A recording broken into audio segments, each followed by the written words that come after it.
I mean, I get why they tell us like, oh, 8 o'clock, you're going to want to tune in, even though we'll be 45 minutes until the first pitch. It doesn't mean Eight I have to eight find it any less. 8 p.m. is probably when they start doing the pregame ceremonies, Yeah, they do 15 different, pregame stuff. They get Bert anthems. Kreischer out there to rip off his shirt or something like that. Or if it's last night, you have Will Ferrell doing whatever the hell he was doing before the home run derby. Again, I get why they do it. That doesn't mean I have to find it any less stupid.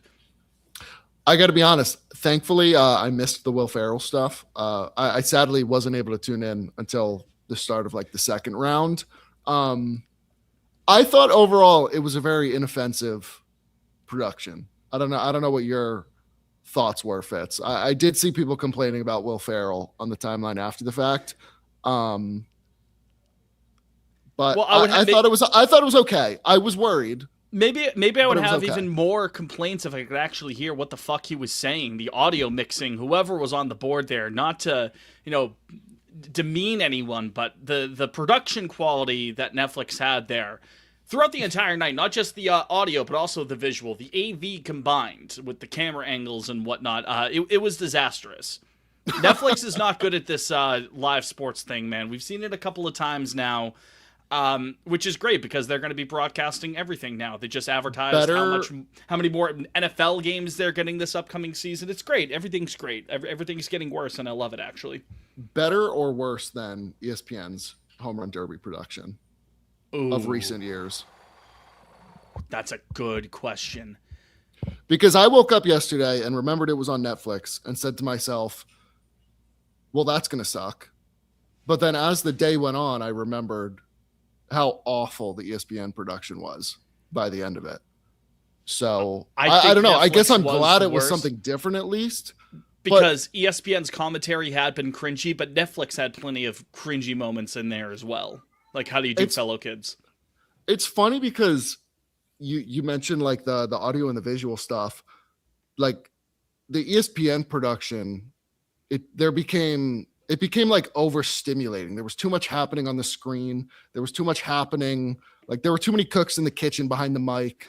Gen Z But production quality there. but then with Netflix last night, Subway surfers playing on the side while the derby's going on. but then last night, like I tuned in. I finally like sat down to actually take it in, and of course Ben Rice is up, and I'm like, well, so who's in the lead? Like, what are the current standings? Like, there wasn't any other information on the screen at the time outside of who was Yeah. currently batting. And I was half like, the time there okay, wasn't any information on the screen to say like, oh, I don't know when the pitch is coming in or where the ball landed, because it's still yeah, had because I fuck ass missed. moving camera right on the hitter the entire time. I'm like, I want to be able to see the pitch coming in and whatnot. Yeah, I missed the home run tracking that ESPN provided.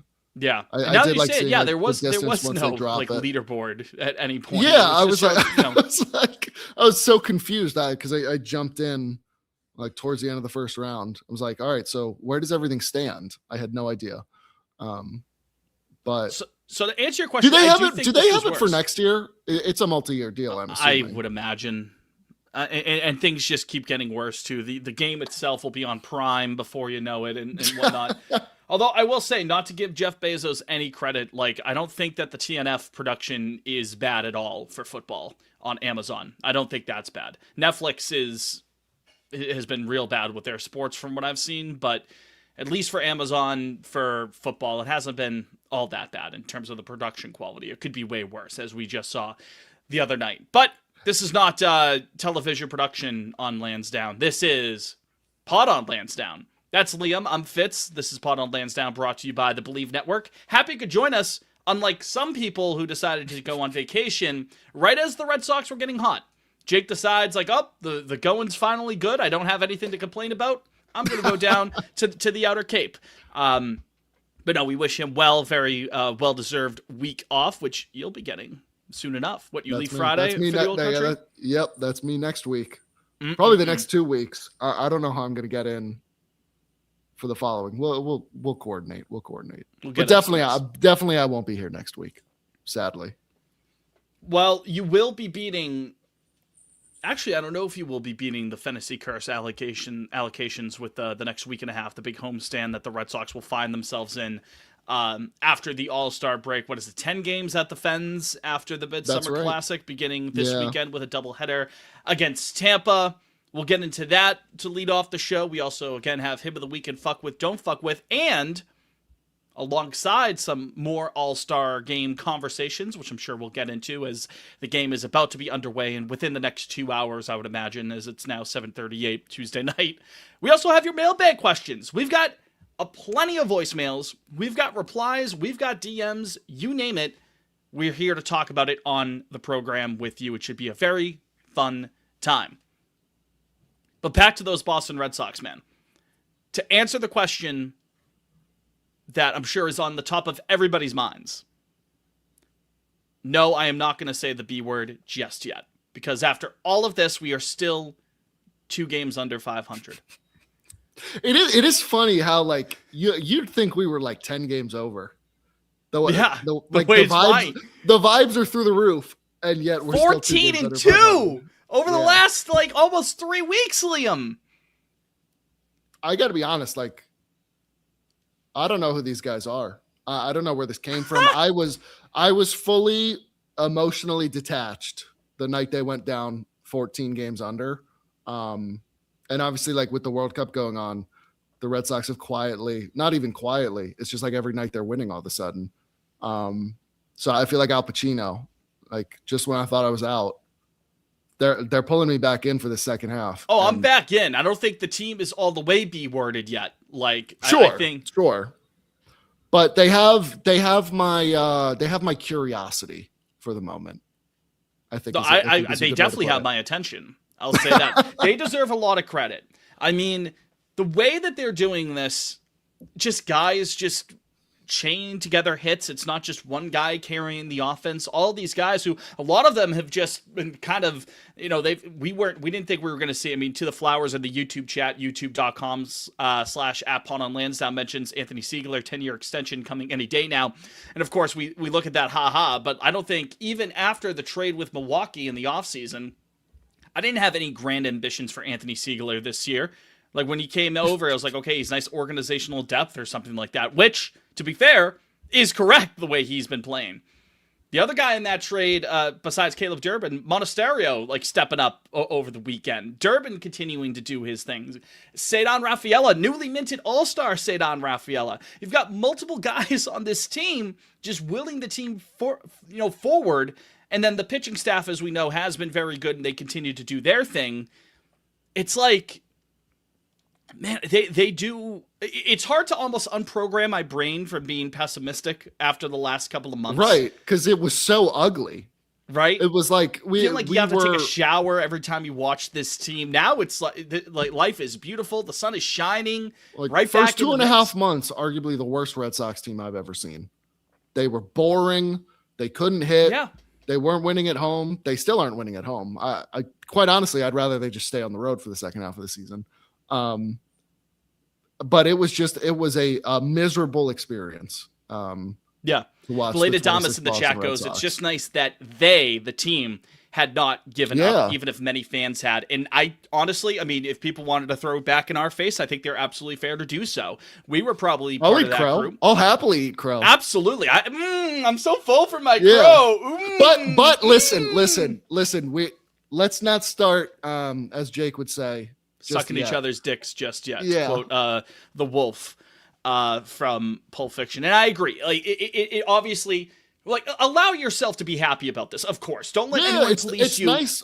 They've won 14-16. They just swept the Yankees 4 straight. They had the hiccup against Washington. Okay, sure, but we were sitting here, or at least I was, a couple episodes ago, saying after the Yankee sweep, I'd be fine with 8-4. They gave us a 10-2 stretch in that time, right? So that you could absolutely feel excited about that. You know, we could have ended Sunday in the third and final wildcard spot to ourselves. Like, sole possession of it. It's true. Woke up Sunday and realized that, and I was going to start talking crazy if that was the case. But allow yourself to be happy with that, whether or not if you believed yourself. There will be people now saying, like, oh, I always believed in the team, and knowing how good the pitching was, it was just a matter of the offense, which that has showed to be the case over the last 2.5 weeks. You can take your victory lap there, but don't feel bad if you thought this team was in the fucking bins, like many of us were. Like I had at times. Jake, of course. I mean, his over-underer, I think he had it at a 9. Liam, I'm sure you were up there as well. Yeah. Like, it's okay now that we have new information over a not small stretch. This 16-game stretch, not a small one. That's what, a 10th of the season or so? That's nothing to sneeze at. And to their credit, they've clawed back. They fought back to give themselves a chance here. To give themselves a puncher's chance to, see where this goes. So they deserve a lot of credit for that. Yeah, I mean, it's crazy. I look back. I remember we talked about this last week, but yeah, June 18th, they bottomed out 14 under at 29-43. And since, what have they won? They're 17-5. And I think that's not a small sample. It's not. Like you're saying, it's nearly a full month of the season. Right. And listen, I know they love to do this. God, I wish I could remember the exact record off the top of my head. Maybe it was like over the last 3 years in July, the Red Sox have like 6 losses before the All-Star break. It was like something stupid. So I mean, clearly the All-Star break and completely fall flat, yeah. Which terrifies me. But I think for better or worse, the fact that the All-Star break is here this week, like, it is kind of nice to actually sit back and say, okay, they are admire what's happened. Like, yeah, like, oh, to make another Pulp Fiction reference, you gotta respect the gravity of what just happened. You have to appreciate this Chad Sox situation. There you go. Yeah, that's what it was. Thank you for fixing the quote. But no, I think it's nice to like suddenly actually be looking forward to the second half of the season. Yeah. I think I was looking at the All-Star break as like, oh, great, like I can turn my brain off and not have to think about this team, and we'll get into selling everybody after the fact, coming out. But no, suddenly, I mean, thanks to the putrid American League, like everything's up for grabs. It really is. Like, and you're 2 games under. Yeah, we're still talking about, we're still talking crazy like this, and we're still definitively, like, we could fall right back to like 4 or 6 games under 500 by the time we talk next time, or I guess even 5, split the middle. You could even be 5.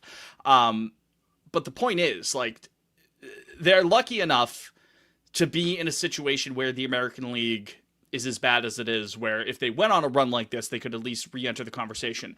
But they still deserve the credit of actually going about and doing it. I believe it was K-Bird in the chat last week said something along the lines like, we were trying to maybe not temper expectations, but like try to reel it in a bit, trying to not go so, overboard with hype and optimism and hopium and things of that nature. K-Bird, I believe, said something along the lines of, it's nice that the Red Sox win a series like this. Take the Yankee series, for example, because that was immediately followed by Washington, where they dropped 2 of 3. And then they go and beat, was that then the White Sox? That was no, they went to Anaheim. Yeah, that was White the Sox Anaheim was this sweep. time Yeah, last then it was week. the White Sox. So the point that K-Bird was making was like, yeah, it's nice to have a sweep like that. It's just they haven't been able to chain these together all season, which is true. Any sort of momentum that they had, they were allergic to it up until late June or so, early July.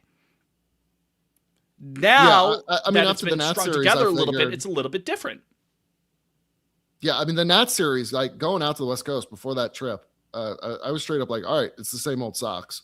Like, nice to win 4 straight against the Yanks, but we're not building anything here. And then suddenly they went out into the break, which feels insane to me. What was it? Only the second time in franchise history they've swept an entire road trip of like 9 games. Really? Yeah, I think I saw that on the broadcast after the Sunday game against the Mets. It was on the Nesson feed. I think it was like the 77 team might have done something similar. It was either 9 or 10 game road trip, but like just insane. This team of all teams, after what we saw in April and May. Yeah. It feels like a completely different team. And not to repeat myself, but they do deserve a lot of credit, especially some specific guys like Caleb Durbin. Take him. Like, this guy was, even before Memorial Day, you had guys being like straight DFA. This guy, he's useless. Blah blah. He's bad. And of course, he was one of the worst registered hitters in baseball, if not the worst. It was either probably him or Trevor Story at the time. But at the time when he was going through his slumps, he was rolling with the punches and saying stuff along the lines of like, hey, you know what, this is Boston, like, gotta expect that sort of pressure, like I have to go and try to meet the moment. I'm paraphrasing, of course. Goes and turns it on for, at this stage, what's the heater that Durbin's been on now for better part of a month and change, probably. Yeah, so point, right? I was just pulling up his game logs, and I'm actually retroactively starting his hot streak on May 28th in Atlanta. He went 2 for 4 that day, after a string of several games that were all goose eggs. So since then, the Bayo game.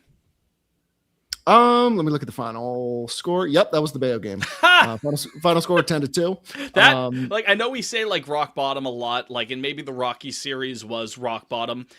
I would maybe contend that the Bayo one truly was rock bottom, because at the time we were sitting there being like, oh, this is going to be a long season. And it's Memorial Day. Yeah, exactly, right? Like, it's not late anymore. We still have 4 more months of this shit, and then you drop that, the Duran error happens, and I think some people were calling that like the lowest of the low, and I'll listen to people who say that.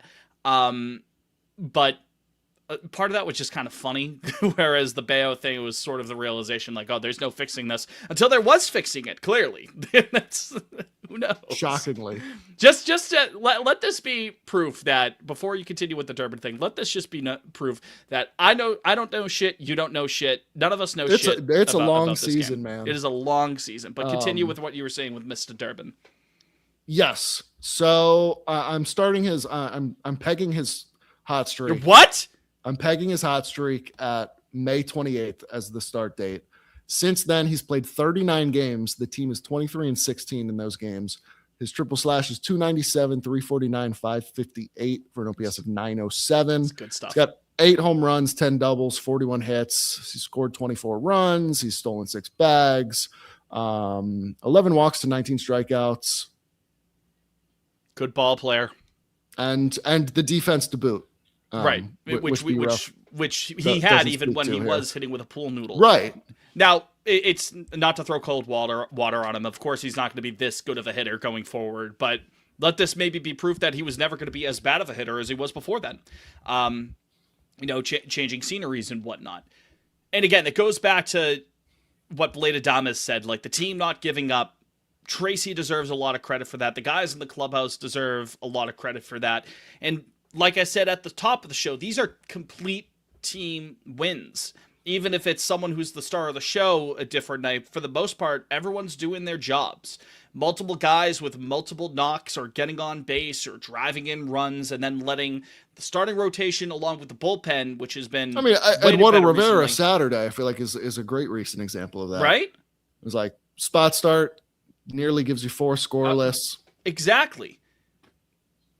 Guys just doing their job, doing what they can, pitching in. I know you said, you were looking forward to the All-Star break here.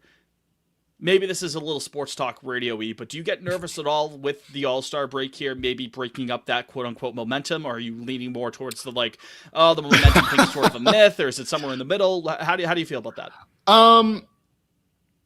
I mean, I think it's a myth. But I mean, I think if we looked at, if it was just say like a 10-game stretch and they went 7-3, I'd be like, oh, I don't want to ruin this momentum, but they've been playing good ball for nearly a month now. So that seems legitimate to me. It needs to start changing at home though. Right. So listen, they have my attention. They have my attention for these 10 games. But, I mean, they probably don't. You're going to be in Ireland. You're going to have a yeah. So they will have your attention. 2 years ago when I went, they were on the West Coast, so it was somewhat manageable.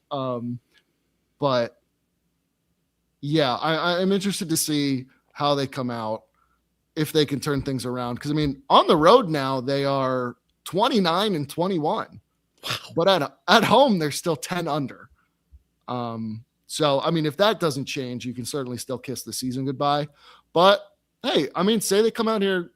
Listen, I'll take 6-4 at home over 10 games. I'll take 5-5. Let's just start at 500 at home over a homestand. Sure. Well, yeah, we can't. Well, I mean, I guess you can flip things upside down in a short span, considering they just fucking did that. And honestly, we sit here, they're 14-2. They really should have been 15-1. Yeah. Because that Washington series was there for them, and they couldn't take advantage.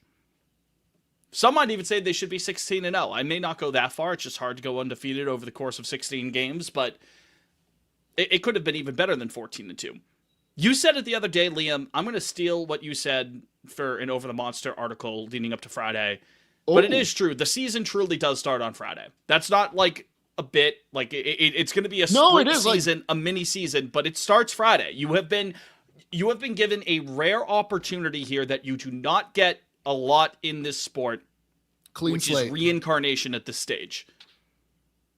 All the past drama, all the past fallout of the Cora news, all of the injuries, all of the bad performances, all of the bad vibes and whatnot, that's thrown out the window. It doesn't matter anymore. It does not matter from here on out until the end of the season. You have been given the rare gift of reincarnation. What are you going to do with that second chance of life? In the because third month, not everybody gets it. I hate to say it. They've got me excited. They have me feeling things again. That's what I mean. When the first 2.5 months, I was so apathetic towards this team. I mean, if I just said that they're given reincarnation, I think I have. By law, I think I have to say the B word. No, it's too early. It's too early. They got to prove it at home. They got to prove it at home before we can officially. Would you say that Jesus, after he was reincarnated, was he B word? Well, yeah, but all right. There's got to be another metaphor or similar pop culture reference we can pull out of our ass here. Digging deep into the archives of your mind. I don't know. I mean, put them. They're in purgatory right now. They're climbing their way to heaven to see if they can be reincarnated as a lotus flower. Yeah. Exactly.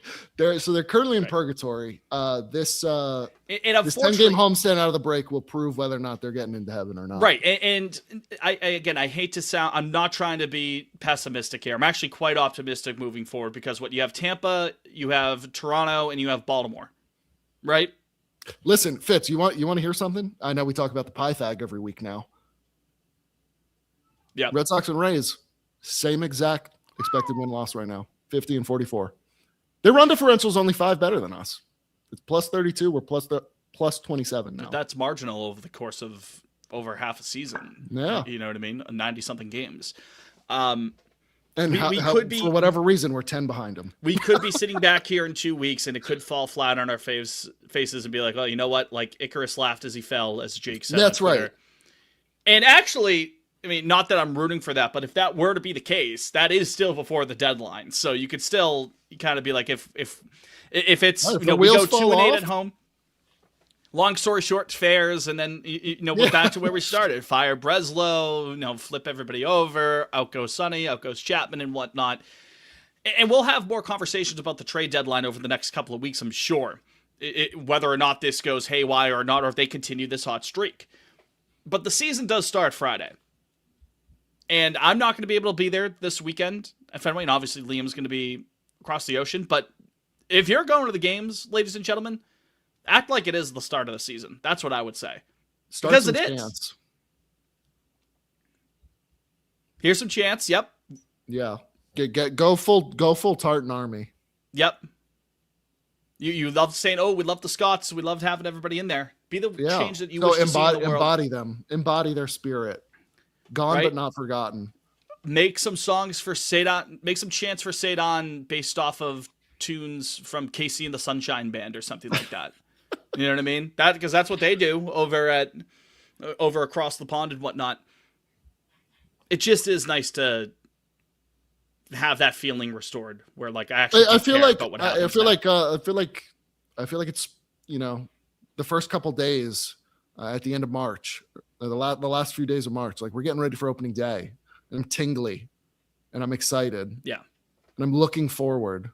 Yeah. I'm not like, oh, well, let's just get to 2027. Yeah, they like, have an opportunity. All right, there's actually something to play for still. Right. And when you were 14 games under, that was not remotely part of the conversation. No. Like it was fully over as far as I was concerned. We were going to be happy to be like 4 games under 500 if we were sitting here recording the night of the All-Star game. That's what we were going to be happy about. And again, they could instantly fall right back on their faces. In the problem of being 14 games under 500 at some point in June is that by proxy of that, even if you do get hot, if you hit another slug, it's like, okay, like if you drop 2 or 3, that 2 or 3 hurts almost like twice as much. So it's, it is a new, reincarnated season, sure, but it's a sprint one, and you gotta roll the punches, and you have to get right back up off the mat, and you need to string together a couple punches yourself to really get things going. Or not, because the American League is bad. Not. Maybe not. Or not. I'm just happy we're having this conversation. They stink at home, but who knows? Maybe they just needed this. They need this week off and just shake off the butt that was. Forget everything. Yeah, most the of drama, the first half. the noise, the fallout of the Cora stuff behind you now, and after all of that, still you rise. And to quote Peyton Tolley, who quoted a meme, now you got to fight like you're the third monkey trying to get onto the. It's starting to rain, brother. It's starting to rain. I stuttered all over that. I completely. I knew where you were going. I appreciate that. Why don't we give it an award, huh? Yeah, let's do it. Game of the week. Who you got? I feel like, God, it could be anybody. There's about 20 after people that road trip, right? Yeah, it's like digging through box. I know who it is. This individual left a voicemail about this person. We're not going to play it on the show here, but if you talked about Jake Bennett, you have another voicemail that you left back in mid-May. I did not forget about it. I did not delete it. I saved it for a mailbag episode like this, so you will get that voicemail played. It's Jake Bennett to me. Yeah, that's my clear leader in the clubhouse. He's a guy. He's a capital G guy, I think. Like I think he's special. Maybe not like multi-time all-star special, but we've legitimately got someone here, and Breslow deserves credit for that. I know we've sat here and gone as far as like calling for his job or speculating when his pink slip is going to be given to him, but we got to call balls and strikes here. That was a great trade, and Bennett has been a huge part of the rotation. I can't foresee a situation now where he's not part of the rotation. Maybe when Connolly Early's back, and if you don't trade Sonny Gray and Suarez is back, and if Crochet is back, then you have a tough conversation. But that's so far down the road. Good problem to have. It's got a good problem to have, first of all. And second of all, for the immediate future, at the very least, if I could revise the original statement, I don't see a situation, barring injury, where he's not playing a pivotal role for this fight back into potential playoff relevancy here, Liam. Yeah, his last 2 starts, both times I'm sitting there watching him, and I'm like he's going to throw Maddox. And then he ultimately ran out of some steam, but my goodness, over those 2 starts, 14 2/3, 2 earned, 10 Ks, like 9 hits. There was a home run. There was a walk. Very few blemishes on his end. And it was just like, it was kind of methodical. Like he was cruising. Rarely any issues until the end, especially in Anaheim. I was hoping he'd get through 8, but obviously that's where the only 2 runs over his last 2 starts have come from, was from the 8th inning. But my goodness. Even if you want to go back his last 4 starts dating back to Colorado, that's a larger sample size. 27 innings, 3 earned. 2 of those runs of which were home runs. 3 walks to 22 Ks. The ERA is 1. Just 1. 1. Beats 15.5. And the FIP is 2.7. I'll round it up to 2.8. I'll be ethical here. It's 2.7. Even if you do round it up. That's bad. Oh, that's the wrong one. It's good. That's good. It's good. I had all the time to get myself ready for that, and I hit the wrong one. But no, that's quite good, man. And especially in the time, again, I think I said this before, but it's worth mentioning again, with three of your other southpaws on the mend in Crochet, now Suarez, as well as Early, for him to be able to step up and eat these innings, and not just eat them, but, perform well while doing so, that's massive. That's been a huge part of this, and he deserves a Him of the Week nod for that. K-Bird in the chat goes, the All-Star starting lineups are... All-Star starters are signing a large piece of paper like the Declaration of Independence. They most certainly are. What do you think about that? Why would they be doing that? Nothing comes to mind. Oh, yeah, there goes Schwarber. He's signing it. Is it just the lineup card printed on? No, but it's like a big fucking piece of paper that looks like the Declaration of Independence. I mean, I guess that's neat.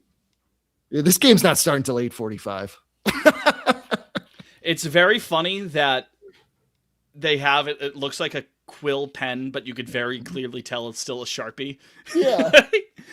Either commit to the bit or not. Like, here comes CJ Abrams. Yep, big old feather in the pen, and you could very clearly tell he's holding that like a Sharpie because it's a Sharpie. Ah, man. Well, I guess that's neat. Yeah. Who you fucking with? Or not fucking with? Who am I fucking with? I'm gonna go Chad Tracy. I thought about nominating him for Him of the Week. Quite honestly, which would have been within your rights. Yeah. I just think, there were certainly some growing pains over the first couple weeks of his interim tenure. Questionable bullpen management, et cetera, minor things like that. But dude's got the guys playing. It would have been so easy for this group once you were 14 down, you're going out to Seattle. Oh, our offense isn't hitting. Like, look at the pitching staff they have. This manager's a sitting duck. Why do I want to play hard? Right. For him? Exactly. What I mean? And it's like, all right, all of a sudden you go out to Seattle, you take 2 or 3. And that's kind of where this run started. You should have taken 2 or 3 in Colorado after that series, et cetera, et cetera. But he's got the boys playing, and clearly the vibes are good in the clubhouse. If they handed out trophies for vibes, we'd be right up there. I wonder who said that. As a wise man once said. So I'm enjoying the Chad Sox. Were they the Chud Sox for a spell there? They certainly were, especially for May and the first half of June. But I'm interested to see what the Chad Sox have for us in the second half. Because I don't know. I mean, the vibes around this team were putrid just 4 weeks ago. They were. And again, not to it was like, what don't feel bad. Everyone's getting fired. Like, yeah. It was over. Yeah, don't feel bad if you felt that way. Because it's new information that's been presented to us. It is okay to eat crow. That's part of being a fan, man. Fan is short for fanatic. You get fanatical about these things, right? Of course we were sitting here bringing the overometer up to a damn near 10. We were 14 games under 500 in June. You can then weeks later, when things turn around, you're allowed to, enjoy it and have fun with it. But that was the case at the time. It certainly was. And listen, you know what? A quick shout out. I'm sure there were some people who had believed the entire time that they'd jump back in. I think I tried to allude to this earlier, but I'll say it outright here. Shout out to them. I would have called you probably crazy, with all due respect at the time. You're reaping the benefits now. So I hope for your sake and for all of our sakes, it keeps going. And I hope Chad Tracy's able to deliver us there. Yeah, I mean, it's funny. Like, I think, there's certainly one member of this program that would poo-poo the significance of me. No, not you. Oh. Yeah. But like, yeah. I'm working on it. I thought you were doing Tim Allen for a second. It was really high. But like, I don't know what goes on in the clubhouse. But clearly the guys are still excited to show up every day. They're playing hard. And at the end, like, that's all I can ask for at the end of the day. Yeah. This team was dead in the water. And now you've given yourself a chance with the second half of the season still to go. Everybody deserves credit. I'm fucking with everybody. I'm amending that. Yelly, everybody love everybody. Yeah, everybody love everybody. It's the Chuds where like billions must smile. I love Friends. Yeah. So everybody gets credit. Clearly, like you already said, it would have been so easy for everybody to just roll over. Chad being like, all right, well, maybe I'm not even making it to the end of the season as interim. They'd be on the beach. Yeah, exactly. Chad's headed to Galveston, Texas. Galveston. The dirty ass water they think down the beach. But yeah, I gotta give him credit, man. I don't know what they're saying in the clubhouse or what the messaging has been, but good for them. Yeah. Like, I love it. K-Bird in the chat, youtube.com/@Lansdowne. In May, they'd lose all of the Contreras suspension 1,000% games. Yeah. I would agree. And they'd go down without a fight. Yeah. You'd be lucky if you scored 3-1 losses, 2-0, yeah, 4-2, something like that. You know what I mean? It would just be that consistently, just an endless sludge of that slop. That's what it would be in May. And yeah, Tracy deserves some credit. Going back to the earlier point I had about just guys who maybe you weren't counting on at the start of the year or really any point of this year being able to produce. There are plenty of examples of that we've seen in the last couple of weeks. One that I want to shout out is Andre Monasterio. I'm fucking with him this week. He was my 1B. I couldn't decide. Couple of big extra base hits over the last couple of days to help keep this streak alive. That's what this team is going to need.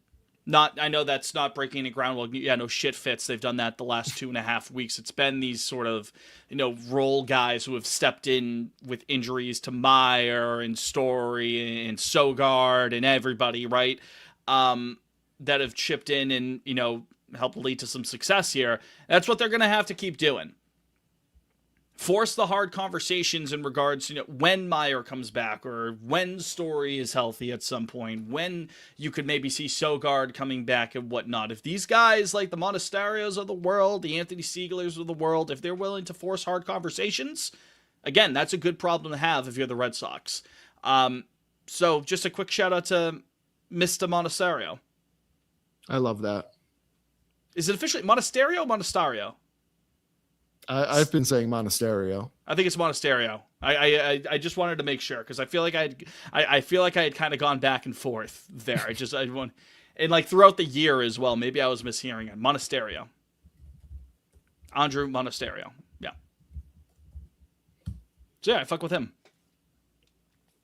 All right, we're doing a snake draft, Fitz. What are you not fucking with? Oh jeez. Wow. Caught me off guard.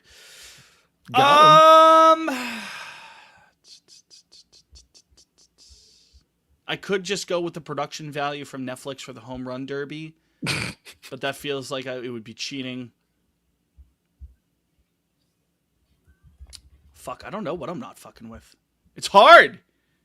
We've won. It is hard. It is hard when things are. We've won 14 of our last 16. We've won our last 9 in a row. Jack goes Saliba being out till January. Jack, dude, man, I could say a lot of things right now about what your soccer watching habits. That's especially with what's going to happen tomorrow. K-Bird goes 16. I mean, yeah, if that feels like low hanging fruit.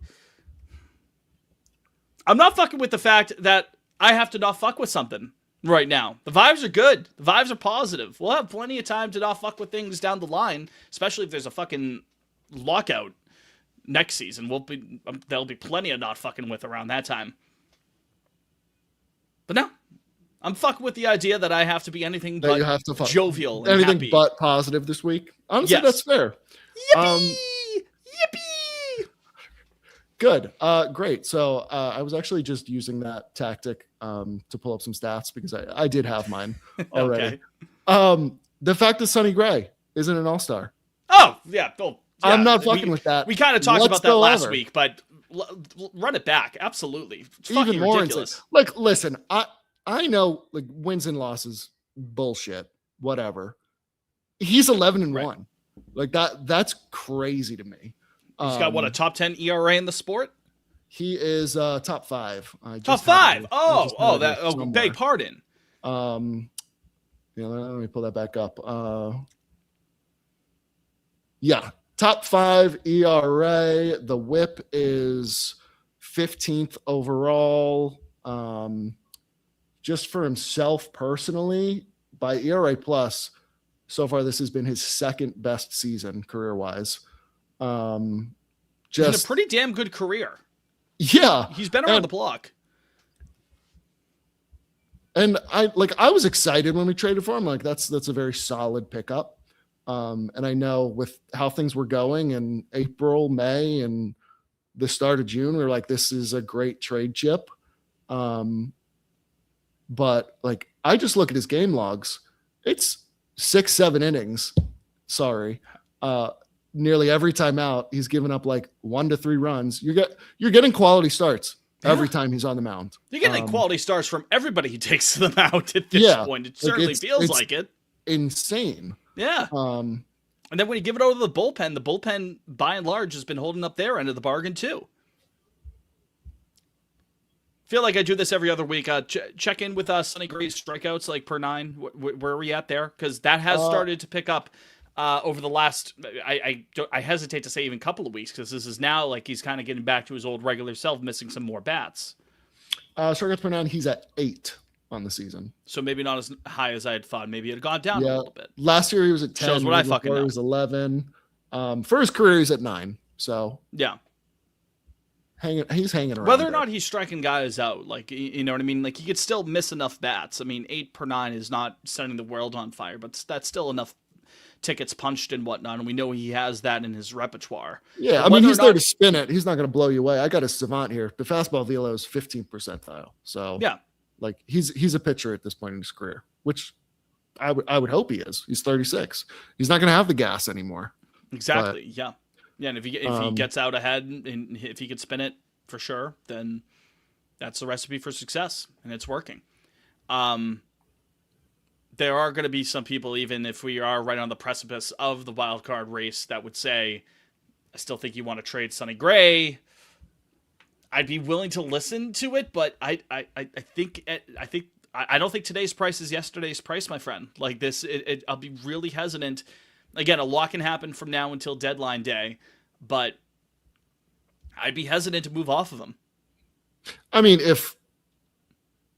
say things really go south coming out of the gates. Well, that makes it easier than sure. Well, yeah, but no, I'm just saying in terms of is Sonny Gray suddenly the most valuable pitcher on the trade market? Tarek Skubal. You think the Tigers will actually do it though? If they're not going to sign him, why would they do that? Why would they hold on to him if they're not going to? I don't know. Their run differential's plus 24. They might still have a run in them. Maybe. But are you going to gamble that? I mean, I guess it's one of if not the best pitcher on the planet when he's on. So I would say whether he's on the market. I would say I think that's fair enough to say. I mean, you look up any trade rumor, top 50 trade targets or whatnot. Like everyone, the first guy on the headline there is going to be Skubal. To say he's not going to be on the market is. I mean, again, it doesn't matter whether or not they do it. I would say he's marketable in that sense. So, but besides that, we're kind of splitting hairs here. That's not really the point of your question. Yeah, Sonny is right up there, I would say. I'm trying to think of who else could maybe qualify for that. I'm sure there's a couple of names that people could put out there, but yeah, I haven't given it much it's going to be hard to beat the guy who's in top 5 or top 10 of the in the ERA top 5 ERA, race. top exactly. 15 WHIP, exactly, yeah. So that he would have to be short money, you know what I mean, short-term money to add onto your books. Yeah, I think it would be right up there. I'm just looking at the ERA leaderboard real quick. Zoidberger, while you're doing that, Zoidberger brings up a good chat. point on YouTube. Sox would have to eat all the money to get a huge return. Otherwise, it's not worth it. I would agree with that. And again, if that's going to be short money at that point, and if this shit goes south anyways, you might as well just eat the money to try to reload for 27. At the very least, like, even if, say they don't even make the playoffs here, Liam, but they still, like, put up enough of a fight, you could then at least squint your eyes and say, hey, you know, at least there's some fight within this team, and we're able to salvage something that we can move forward in the future with, even if the season would end up being a colossal failure based off of what happened after 25. To be able to say, like, okay, at least there's some fight within some of these guys, the guys that are going to be sticking around, you would think. If Contreras you define as, okay, he's going to be a huge clubhouse leader moving forward, a big veteran presence that we want to keep around, which they absolutely should. We've said that before on the show. It's worth saying again. Be nice to have that at least going forward, even if, you know, this little run here that we've had doesn't really amount to anything at the end of the day. Yeah, I agree. Yeah, I was pulling up Sonny Gray's like Spo track page. So are the Cards on the hook for anything next year? I can't seem to figure that out. Because I know they're paying 20 mil of his 35 mil. It's like half of it this year, right? But I'm not sure if they're paying anything for next year. And nothing's signifying that they are, so we'd be on the hook for 30 million. But I mean, honestly, to your point, all right, say it comes down to the wire last week of the season. You don't nail that third wild card spot, but Sonny Gray's still here. I would have no issue running that back. Being like, okay, let's add a bat in the offseason and try again. Because, I mean, for the most part, the pitching and defense sucks. They've shown up the last month now, and the defense has essentially been here all season. And they will be here moving forward into the future. Right, like it's the same group. Yeah. Cedon, Wilyer, if you believe that Roman could still be a positive fielder, and if his hand doesn't fall off, or if he doesn't party too much in Florida or whatever it is. And like, Wilson's clearly exactly right. Here. Like, so it's like the defense for the most part, you'd expect it to look just as good next year. That stays stable. Yeah. So I don't know. I mean, I think it's nice that we kind of have house money right now. Because this time last month, it's like, all right, well, they're going to strip us for parts at the deadline. The Jawas are coming for scrap metal. Yeah, we were.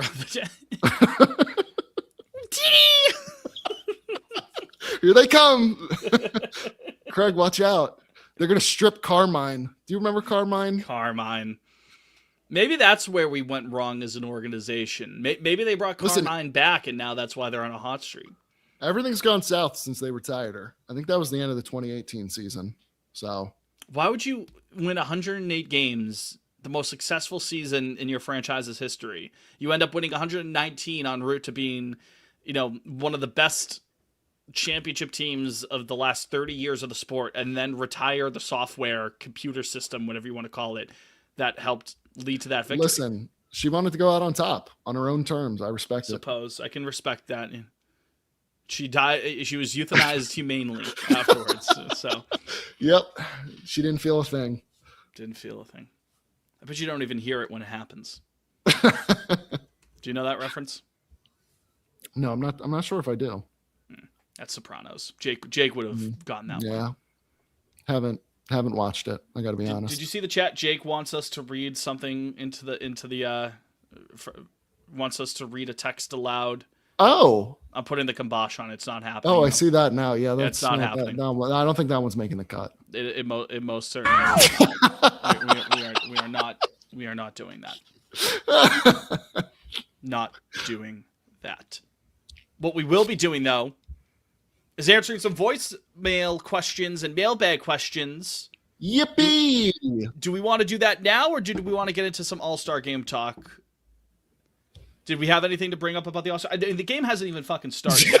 Just look behind me. Yeah, the Oriole birds on the TV. Guys are eating cotton candy. Bryce I don't know what the Harper fuck's going on. playing some carnival games. PCA has a nice, cute teddy bear. Wilson wants a big green monster. That's Wally. Yep. Sure. I love how they brought back the regular uniforms. I know they did that last year too, but like, it's just nice to know that guys are wearing their actual team uniforms on the field during the All-Star game, not that slop. That slop. Yeah. Thank God. I mean, what, they did that for, was it 3 seasons, 4 seasons? They did that for a while. The first one I remember was Colorado in 21. And then 19, they wore the regular jerseys, right? Yeah. And then 20 obviously did not happen. But then when they were in LA in 22, it was like those nasty gold ones, yeah. Like white and gold and then gray and gold. Like that dark gray, yeah. And then 23 was Seattle. I think they were wearing those ugly ass teal like V-necks, at least the American League. And I think did it come back in 24? Has it been? Is this the third year? 24. They wore those like pink and teal ones. Oh, because of I should have remembered so that. Like cream colored for the AL, then it was black colored for the NL. Yeah, those were pretty heinous. And they've always had it for the home run derby, right? But which they is switched fine. those like, back to regular jerseys now with those atrocious stars and stripes. But it's funny because the Futures game had like sick jerseys. I saw a picture of Big Frank, and I was like, hey, that actually looks pretty clean. And then nobody was wearing them last night, and I was like, oh, well, I guess that's just for the Futures game. Did they do the Celebrity All-Star softball game this year? They had to have, right? What would it be on Netflix? I don't know. If anyone hold on. If anyone knows, find us on social media at Pod on Lansdowne on Twitter. I am at Fitzimo Pena. Liam's at Liam Fantasy _ Jake is at Jake Wally. Let us know in the shows at Pod on Lansdowne on Instagram, TikTok, Twitter, all that fun stuff. Let us know if they did the All-Star Celebrity Softball game. I'm a connoisseur of that. I always love it. Fitz, apparently they did. It's the first time hearing of it. It was on Sunday. I feel that's earlier, or maybe they do it apparently. Apparently, it aired live on NBC and Peacock. I did not hear about this. Do you happen to have a roster? I sure. Well, so it was like apparently it was the format was 3-on-3. What? And there were 4 teams. What? Yeah. Not my Celebrity All-Star softball game. Hashtag woke one. Now, 2 things. First of all, someone in the chat named Riss, I don't know who it is, says my mom has been to it. Let us be clear. If/when the All-Star game comes back to Fenway Park, we will try to get press credentials to any event that we can, but we will have to insist on getting credentials to be there for the to the Celebrity Softball All-Star game. We'll be your one-stop shop for that game. Do you want to hear these rosters? Can I guess? The second thing I was going to say, can I guess one person who was on the roster? And then you can read it from there. Was Nelly involved? I do not see him listed. He's a Celebrity Softball Hall of Famer. I'm surprised he decided to hang up the cleats. Let's hear it though, Liam. Who took part in it this year? So there were 4 teams. There was a team at this is fucking bizarre. So obviously, guys, if you hadn't heard, the game's in Philly this year. So there were 3 former Phillies: Ryan Howard, Jimmy Rollins, and Shane Victorino. Were the captains of 3 of the 4 teams. And then just for some reason, there was a team represented by the Atlanta Braves, and they were led by Andrew Jones. So it was Team Howard, Team Rollins, Team Victorino, and the Atlanta Braves. They couldn't get a 4th Philly? I don't know what's going on here. Sports crazed city like Philadelphia. They won in 08. And where's Raul Ibanez? Right? Jason Worth, like somebody. If you're going with like couldn't the get Chase guys, Utley? Yeah, come on now. I'm trying to think of all the old Cole Hamels. Cole Hamels was on the draft the other night. Okay, so here we go. It's only 3-on-3. So Ryan Howard, Alyssa Brito, utility don't know. player from the Carolina Blaze. Okay. I believe that's a women's baseball team. Great. And Jordan, if it's you might know this guy. Apparently he's a tackle for the Eagles. Jordan Mailota? Yeah, there it is. Mailota? Yeah. I was gonna butcher that. Team Rollins was obviously Jimmy Rollins. Tyre Jennings was a middle infielder for the Texas Volts. And then T.O. was on Jimmy Rollins' team. How about that? So this is just the Philly get-together here. Basically. And then so Victorino's team was T.O. on my softball team. Himself, Rachel Garcia, a pitcher for the Texas Volts, and then Elado Carrion. I'm gonna butcher that. Apparently he's a rapper. I'm assuming it's there's Big Latino X music the plug. Big X the plug. And then for our final team, the Atlanta Braves, Andrew Jones, Nigeri Kennedy, another Texas Volts pitcher. Sure. And then Antonio Cipriano, an actor singer. Not my softball game. Okay. With all due respect to those folks. Do you want me to get into the format? Do you want me to get into the rules? You get into the I'm going to try to find. Called 10 years ago, the 2016 celebrity softball game. You read off the format. I'll see. Zorberger goes, all the stars were there. Botsy brings up the point. Bobby Abreu showed up for the home run derby, but not the celebrity 3-on-3. Again, not my. But yeah, go ahead and let us know. Okay, so it was a 3-on-3. Each game was 3 innings or approximately 30 minutes. The scoring that they went with was a home run was 1 point, a catch was 1 point. Hitting the ball through a target located in center field was bonus points.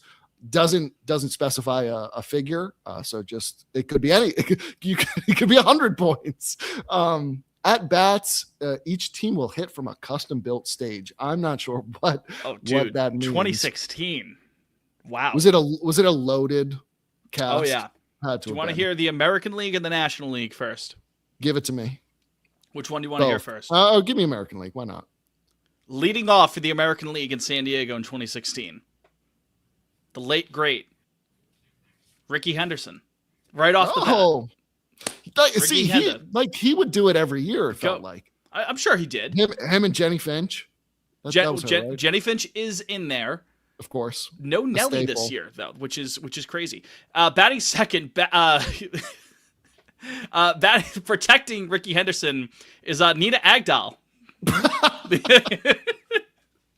Of course, Nina Agdal, of course. Special. Great to need her in a young Fitz's life. Need her in a 2-hole. We got J.K. Simmons batting third. Curtis Pride. Oh, okay. Yep, cleaning up. Chris Gary is a wounded warrior. He batted fifth. Okay. He was hitting fifth. Followed by Jamie Foxx, batting sixth. Wow. That's a deep lineup. Rico Rodriguez, who was Manny from Modern Family, immediately after that. Peyton Meyer. He was on Girl Meets World. I think that's what Sabrina Carpenter was on, right? I think she was Girl Meets World. I'm not sure. I think so. I swear I'm not doing that thing where I'm asking like, oh, I think, right? And like, I actually do know. Let me double check. I'm pretty sure. This is Pot on Lansdowne at its best. Girl Meets World. Sabrina Carpenter. Yeah. This goes about Rainy Rodriguez. Rainy Rodriguez was batting 13th. There you go. 13th? How many people are on these teams? 17 for the AL and 20 for the NL. What the I'll try to get it a little bit quicker. We've been on this for a bit. Landon Donovan, then Terry Crews, Karan Brar, Tyler Hoechlin. I don't know who that is. Rainy Rodriguez. Freddie Lynn batting 14th. So Rainy Rodriguez getting more ABs than Fred Lynn. Fred Lynn. If a pervert could find a picture of Rainy Rodriguez playing in the celebrity softball game, please tweet it at me or the show. We will make that the POLOOC picture of the episode. Kate Powell is a celebrity, but she does not have a Wikipedia page. Tim Raines and Omar Miller, which is he's Charles Green from Ballers. Botsy goes a lot of Disney Channel representation. That's absolutely right. Checking out on the other side. Leading off for the NL, Ozzie Smith, the Wizard. Nice. Then Drew Brees, so there's no hard feelings of him getting traded away from the Chargers back in the day, playing in San Diego. Trevor Hoffman batting third. Mark Paul Gosselaar, who is Zach in Saved by the Bell. There you go. Oh, okay. Andy Cohen, watch what happens when he steps up into the plate and hits a grand slam. Morris Chestnut, he's Ricky from Boys in the Hood. Oh, okay. Then it's Sterling K. Brown, Raleigh Fingers, Mark Consuelos. Oh, who's he married to? Mark Consuelos. I know who that. Kelly Ripa. He's the guy who's married to Kelly Ripa. Oh, okay. David Wells, Cameron Boyce. Oh, that's the young child who passed away a couple of years ago. Cameron Boyce. I remember that name. Oh, R.I.P. Yeah. Jenny Finch that was really bad timing, Fitz. I'm looking at Getty images from the 2016 for Rainy Rodriguez. Yeah, I've been scoping her out. There's one with, I guess Terry Crews took his shirt off at one point, of course. Yeah. Jenny Finch bats 12th. Pete Wentz, 13. Billy Bean, the gay Billy Bean, not the A's general manager Billy Bean. Yes. Well, yeah, it's worth mentioning. He's a big advocate for that. Damaris Lewis, 15th. Martin Diaz, another Wounded Warrior. Then Kyle Mooney, Andre Dawson, Billy Brown, and Tim Foreman. That was 2016. Looking through here, like 2015, Macklemore was batting second. Nelly batting second another year. Fat Joe in this game. There's a gold mine of celebrities here. John Hamm playing. Bill Self, like the college basketball coach. Yes. Oh.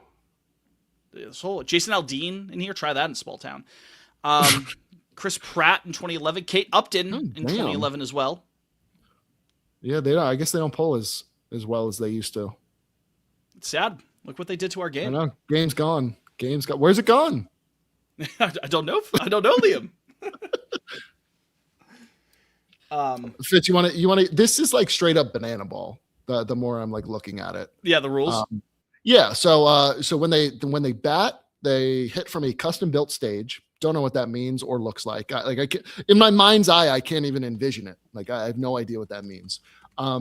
Defensive team position players are okay. Obviously, why is this bullet even here? Defensive team position players in the outfield to try and catch the ball. Yeah. Where else would they? That's where they're supposed to be. The best part of the Elizabeth Warren beer fiasco. He's in the outfield. Swordberger, thank you for the picture of Randy Rodriguez at the celebrity softball game, by the way. Oh, hell yeah. After 2 minutes, apparently the team switched sides, and this continues until every player has had an at-bat. Apparently you can call a hot streak, which doubles your points. This is utter woke nonsense. And I guess there's tag-ins. So in the final 30 seconds of each player's at-bat, they can tag in a teammate. So I don't know, you basically pinch hit for yourself. And then obviously the aforementioned center field target for bonus points. So I can maybe get behind the center field target. But like, what the hell else is going on there? This is what we kicked Rainy Rodriguez out for? That's very nasty. Nasty thing. Yeah, I don't like that one bit. No. You know what I like, though? Voicemails? Whether it's voicemails or DMs or replies, I like our mailbag episodes. I think we've had people waiting long enough, don't you think? Yeah. Let's break out the letter opener. Well, do we want to start with written comments or voicemail comments? Because that will determine what I have to do next. Oh, let's do the written ones. I got them pulled up. I feel like those will be easy to rattle off real quick. DMs first or replies?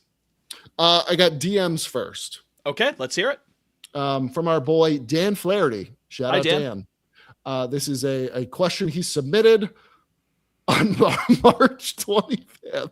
I know, yeah. But he's a good sport. He said, credit, just wanted to bump it again. Yeah, I yes, know. Our apologies for the delay, Dan. Hey, let this be. We have the voicemail from the first part of May, and we have a DM from March. Like, no good idea goes unused here on Pod and Lansdowne, right? to his credit, he was persistent and bumped the question again last week. So here we go from Dan. Hey guys, I was listening to the pod, and during the City Connect talk, back in March. Back in March, Jake said that he played for the Pirates in Little League. For a mailbag question, what teams did you all play on growing up? That's a good question. Yeah, so my first instructional t-ball team when I was 3 years old or something like that, we were the Mets. Okay. I was a Metsy. Quincy Mets. Wollaston Mets we were. After that, Liam, I gotta be honest. Oh, you know what? There was one other team, instructional, actual baseball, not t-ball, but when you're actually first starting to get into it. We were Cleveland, but we were not the Guardians. Let's put it that way. We're contenders now. With Chief Wahoo on there. I'm 5 years old. I got it on the shirt. That's awesome. But then after that, after any time I played Junior Farm or whatever it was, they were all sponsored by local. Oh, okay. Local. That's not exciting. Daddy's Dairy. No, I was Egan Sunoco. I was a local, I think, electricity union, local 2222. Oh, hell yeah. I was we were boys. That's union baby. Union strong. I'm trying to think if I was another one. I'm sure I was, but yeah, that's sort of my time frame. How about you? Yeah, it must have been T-ball or the earliest you could play Little League, but we were the Angels, and I'll date myself because it was the California Angels light blue hats that we wore. The Troy Glaus era. Yes, 100%. Yeah, Mo Vaughn. Turn of the millennia, Y2K Angels. That was us. I still have the hat. I'll break it out sometime for show and tell. Oh, John's. Back at the parents' house. It does not fit anymore. But yeah, we were the Angels, and then there was another year where I grew up in. I'll dox myself. I don't live there anymore. Bel Air, Maryland. We were the Bel Air Braves once. You could have easily been the Bel Air princes, but yeah, I know it's a low hanging fruit. Those are the two I vividly remember. Like you, I had another year where I don't even think we had a name. It was just here's some orange jerseys. Go out, boys. Go play. Well, the thing is, for that first T-ball team when I was the Mets, it didn't have the Mets branding on it. It just said, Wollaston T-ball, neighborhood in Quincy, Wollaston. And you just said you were the Mets? My buddy's dad, who best man at my wedding, his dad was the coach, and he's just no, we're the Mets. And I'm why are we not the Red Sox? He's no, we're the Mets. Sorry. So there you go. So that rocks. Good question there, Dan. Thank you for that. That's fine. We'll have to ask Jake what he had. You know what? I'm going to text Jake right now. Well, he said in the question, Dan cites. Dan already. He already. Dan mentioned the Pirates. So he was a Bucko. Yeah, he was a Bucko. Don't ask me about that NL Central prediction anymore. that was ChatGPT. It was Listen, said in jest. we got a couple here. Seth and the Checos. I was on a nasty Dodgers to Giants to Phillies pipeline. Captain Woodstock was. I was on the Cubs, Mets, and Diamondbacks. Christopher Sanchez getting shelled right now. Oh my God! How did we score? This is a tough look for Reddit Delphia right now. Yeah. Oh my God! You're home guy. They got to boo all the All-Stars here. And anyways, next question. He even started with one out. He struck Trout out to start the game. Sorry. All right. So now I'm diving into the replies here from our tweet yesterday. Sure. First one up from someone called @RedSoxRiss. Hello, Red Sox Riss. POL merch. When and can I design it? Merch is down the line. We haven't forgotten down the line. We want to do it. Can I design it? We will be taking applications. Please. That's probably not smart for selling something for money, because then it's people could sue. Listen, it's like how you'll get a cut. You can't submit movie ideas to Disney or something like that, because if they somehow use something like that down the line, they could then be sued. So they do not accept solicitations of ideas and whatnot, no matter how. We will at least solicit what type of merch. We have a little bit, and some people have let their voices be heard. T-shirts is a big one. Of course, we've heard hats as well. Hats, from my understanding, are a little bit tougher to do. But we will try to get something out in the coming months. No huge promises on a timeline, but we haven't forgotten about it and we want to do it. Movie club first, and then we'll talk merch. But we'll talk merch. Let's circle get back estimates. next Would quarter. be very like wicked on brand for PLL to launch merch before the 2027 season. Be like, oh, go to Fenway with this all this PLL and then merch, there's no season. And there's no season. Exactly. Yep. That would be that's exactly what I want. Just our luck. All right. This next question is from a gentleman at Jake Wally. For Fitz. Okay. If Liam and I were falling off a cliff and you could only save one of us, who are you saving? And then for Liam, if Fitz and I were falling off a cliff and you could only save one of us, who are you saving? Do you want me to go first here? You go first. Because I thought about this. Jake, this has nothing to do with you. I'm saving Liam only because if you were falling off of a cliff and I tried to save you, I fear something would happen with your shoulder. Oh, his shoulder. And that would make it worse. Right. And then you still fall, but then Liam doesn't fall. It's basically, I'm doing a coup de grace. Coup de grace? How do you say that? I think that's right. Sure. I'm just, listen, if the shoulder's going to give out and you're going to go anyways, I might as well save Liam and not have to, restart the co-host search again. So nothing personal, Jake. It's just business. Actually, I hadn't considered that. And that's a great point, Fitz. I'll save you then. Yeah, because Jake's cooked out. I mean, it's not going to be clean if one of us tries to save Jake. That video of Warren Sapp and I think Michael Irvin on NFL Network doing like the slight little like finger touch, like me and you saving each other here, letting Jake fall to his demise. You shouldn't have gone on vacation, Jake, if you wanted me to Wile save you. Coyote. And then he turns into a big mushroom cloud. Yeah, rest in peace to Jake Wallinger. He ran off of a cliff and kept his legs moving for 30 seconds until he looked down and back at the camera, down and back at the camera, and held up a sign that said, "Help me."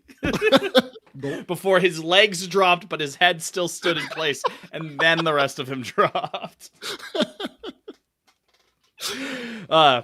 Shout out to Jake, though. Shout out for him being a fan of the program. Yeah, thanks for listening, man. Next up from Nice Handsome Boy. Hi, Nice Handsome Boy. Do you think Wally and the Fanatic have ever explored each other's bodies? Yes, next question. Absolutely. You think so? I think they're both, because they're both, green they're both monsters. No. I just think I don't think they fuck with each other, quite honestly. I've never seen them like vibe together. Like Wally's got regulars in his corner. Like if it's his birthday or something at the ballpark, like he's got groupies. He does. Like he's got Lucky. He's got Pat the Patriot.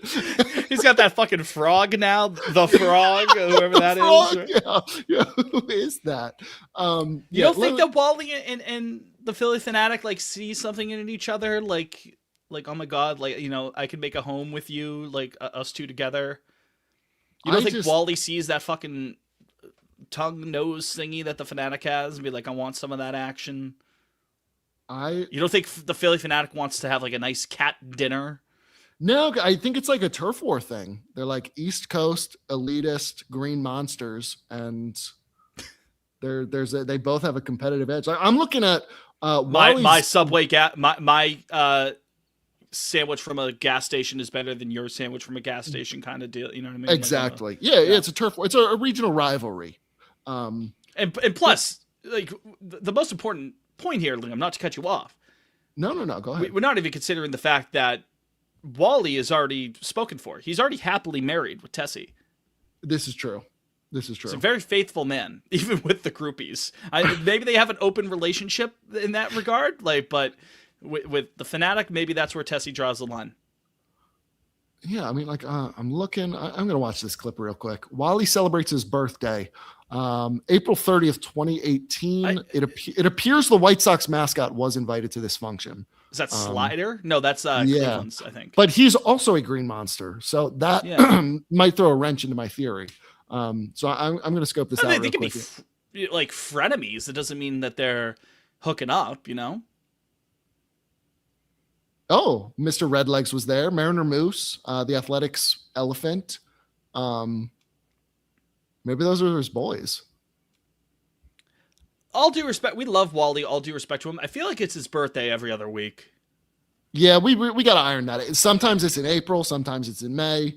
And then the date never lines up with the date that they actually introduced him. And you see that clip of him coming out of the monster. Like, well, that makes sense. Like, why wouldn't that just be his birthday every year? If your birthday falls on a Tuesday, but like, hey, maybe you want to have dinner with your family on the Sunday or wait till the next weekend. You think that's why they do it? Friends, maybe, but like April to May is way too like. I mean, my birthday is early January. If I had it on Valentine's Day, that doesn't make any sense. Yeah, I'm not sure what their relationship is. We'll have to look into that. We'll get estimates. Yeah, we'll get estimates. Next up here, from Molly. Hi, Molly. Who is the morally acceptable team to root for in tomorrow's World Cup semifinal, and why is it England? You asked the wrong podcast. The wrong program. Specifically, you asked the two wrong guys on the podcast to ask. Yeah. If Jake were here, maybe Jake would be able to sort it out, but I can't in good conscience support either. No, especially as you're going to be in the old country yourself. Yeah, certainly cannot. I mean, that would be a legendary hate watch. If England wins tomorrow and then I'm there in Ireland on Sunday, that I foresee special things. The hate watch to end all hate watches. The case. This same day is the All-Irish hurling final, I'll have you know. Like, then the next Sunday is the All-Ireland football, which Mayo did make. I'm ready to be heard again. That's right. I think we're playing Mayo for Sam. Mayo for Sam. I tweeted Mayo for Sam. I did. I think it's Kerry they're playing. Okay. I think. So they've only lost the All-Ireland final like 10 times in the last 15 years or whatever the fuck the number is. It's insane. So there's a bar in North Quincy. I think my dad and I are going to try to go to it. They play all the GAA games. So I think I know which one you're talking about. I looked into that when I got back from Ireland like 2 years ago. I was like, I got to get it. I got to get a hurling fix. Yeah, all the old turkeys are going to be there. I'm sure watching the game. I ordered a Mayo jersey. Hopefully he gets here in time for the game. I wanted one for our trip in September anyways. You know what I mean? I wanted the green and red. Be a good John. Excellent John. But no, you Molly, God bless it. You asked the wrong guys on this podcast. Can they both lose? Can they both just crown Spain right now? Yeah, I'm not necessarily rooting for Argentina, but my pact is that I root for whoever plays England here. So, which is ironic because they have the most. It's Argentina tomorrow. It's Spain on Sunday. Right. If England wins, I won't be happy, but at least a part of me be like, hey, you know what? Like Bukayo Saka won the World Cup, man. Like, good for Bukayo and Dex and Noni and Eze, and that's it. If they win. Wow. You're a better man than me. How many Liverpool players are on England? I don't think they got it. They got former Liverpool. They got Kwanzaa. They got Henderson, who just exploded his arm. Yeah, his arm went kablooey. Yeah. Outside of that, well, Trent didn't even make the cut. Not that he did not still playing for us. Well, he's persona non grata. Anyways, for you guys. That was great. Is Henderson still persona non grata for you guys? I know that didn't go well. No. I mean, I think people were like weirded out by the fact that he went to immediately went to the Saudi league and then backtracked on after being like, I'm an LGBTQ ally. Yeah, like that was the issue. Yeah. But I think the dust has kind of settled on that. That's my captain. But fair enough. Yeah. But yeah, we're Scouts. We're Scouts. We're not English. Fitz, please. Scout.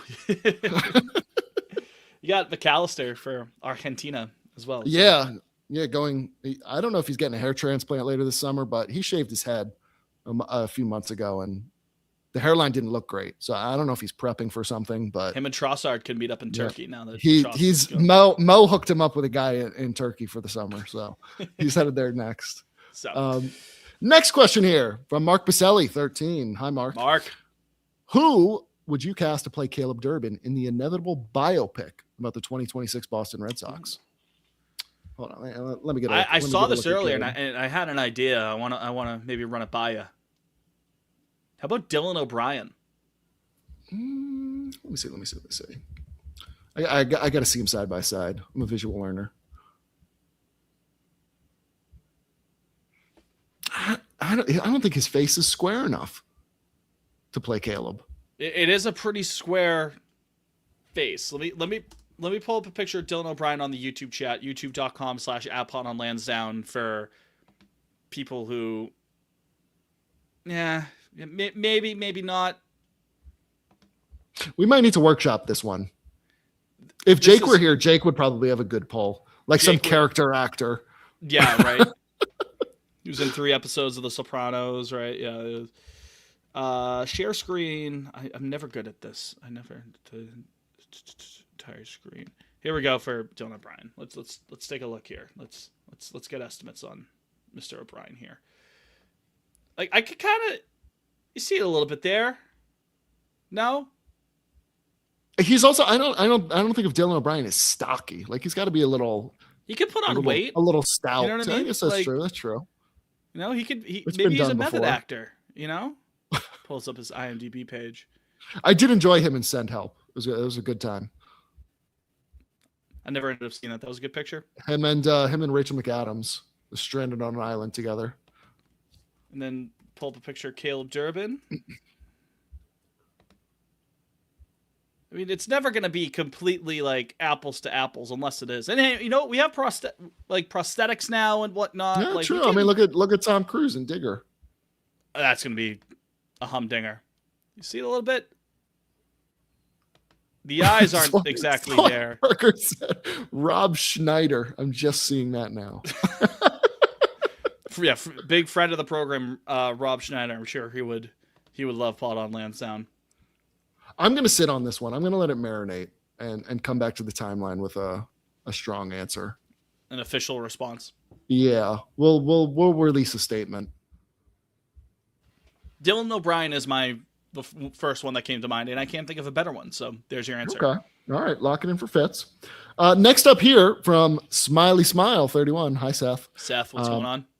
Fuck, marry, kill. Jar Jar, Boss Nass, or Captain Tarples. Now, Captain Tarples is Yusa in Big Doo-Doo this time, right? That's correct. I had to look him up just to confirm, but yes, that's him. He would ride my ass too much. I don't know if I would want that like to be my betrothed. Like I feel like he would nag me. Yeah, it feels too much like a father figure for me to get behind that. Like it's too parental. Like maybe he takes control. Like that could be the hookup. I don't think I'm into that though. I think Jar Jar would be fun for a night. I'm marrying Boss Nass. He's a boss after all, right? Yeah. Look, he's royalty.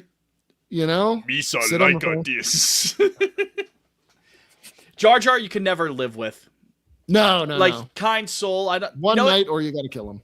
Yeah, I'll spend the night with Jar Jar. You know what I mean? I'm sure that will be fun. I don't want to kill Jar Jar. I know a lot of people at the time wanted to kill Jar Jar, like when the movie came out. I don't feel that type of hatred toward Mr. Binks, but yeah, probably Narples and probably give them the bootskaroo. Yeah, I have no strong feelings towards Tarple. I'm putting a ring on it for Boss Nas. Same. We're all in alignment. Next up here from Jack Hughes. Hi, Jack. Hey, Jack. What's up, mate? What's up, bro? In it? You wake up, bro? In it? I'm assuming he's missing a word here. Which 3 Red Sox / MLB would you want with you to survive the zombie apocalypse? I'm assuming that means players. Sure. Which 3 Red Sox / MLB players? Could be mascots. Could be just teams in general. Could be general managers. But I'll stick with players. Which 3 Red Sox players would I want to survive the zombie apocalypse? First things first, got to be up there for me, I think. That's a good one. I immediately went like former players and went like Johnny Gomes. Like, you could do that. I'd need Johnny out in the wilderness. Wasn't Pedroia's obsessed with like Sasquatch? I feel like he could be like a survivalist. You know what I mean? Yeah, I could see that. I'm gonna go John Farrell. He knows how to leader of men. Pure feud. He's a lobster fisherman now, last I've heard. So we'd be able to. There'd be sustenance, and then I think I'm going to take Rick Porcello. Doesn't he live in like a cabin in Vermont now? Like he's very off the grid. Frederick. Last Porcello? I heard. Yeah. Last I heard. I think those might be my 3. Survivalist. So you're doing Johnny Steelcock, Pretty Porcello Ricky. and Johnny Gomes. Johnny Gomes. Gomes is a good one. I'll stick with Tolley because I feel like he would have like an encyclopedic knowledge of like what to do during a zombie apocalypse and whatnot. Keeps everyone loose as well. You know, big strong guy too. Could give us physical labor as well. I mean, he's a mountain of a man. Pedroia, again, with him being big on Sasquatch, it kind of gives me the the outdoor man, the outdoorsman type of vibe as well. So I'll go with him there. Then like take your pick of any of the southern guys who like to hunt, I suppose. Like who was a big hunter? Was Beckett a hunter? I mean, he's more of a Texas tough guy, but I'm talking like the guys who would like go out and like go hunting in the off season, which I feel like is like 75% of baseball players. I'm sure they do. I feel like you could get Cutter Crawford. He's a fisherman. I see pictures of him fishing all the time in the off season. Zombies don't really swim though. They run at you and try to rip your head off. Yeah, I mean, I'm just thinking if you want food, man, you got to eat. Suppose. That's why I picked John Farrell. We got lobster on deck. We're living large. Yeah, you're gonna be well. Right? I'm gonna be squirrel and whatnot and Sasquatch meat with Pedroia, while Tolley's ripping jokes. I'll go with Cutter. If Cutter can fish like that and hunt, Cutter comes off as a guy who could take a bow and arrow and whatnot. Cousin Jack in the chat goes Sail. Zoe Berger goes. We know he's good with sharp weapons. Yep. But he says it's dangerous with sharp objects. But that'd be helpful. There's the punchline. Good skill to have. Zoidberger goes Pedroia, Trot Nixon, and Napoli. Wouldn't surprise me if Napoli or Trot is a big outdoorsman as well. Trot's from, I think, North Carolina, so maybe there's hunting there. I don't know. That would make sense. I think that's a good search party and whatnot. Yeah. Survivalist party. Next up here from Daniel _FlipKid. Hi, Dan. Hi, Dan. For Fitz, this is two separate questions for us. Fitz, you have to choose a current member of the Red Sox to replace one of the players from the starting 11 for Arsenal. Who is it? Red Sox into Arsenal? Yes. Well, let's break this down. Well, we might need a fucking center back now for a couple of months because of Saliba's back acting up. Might be another Tolley for you. I was gonna say like just a big burly kind of guy. Narv at center back could work.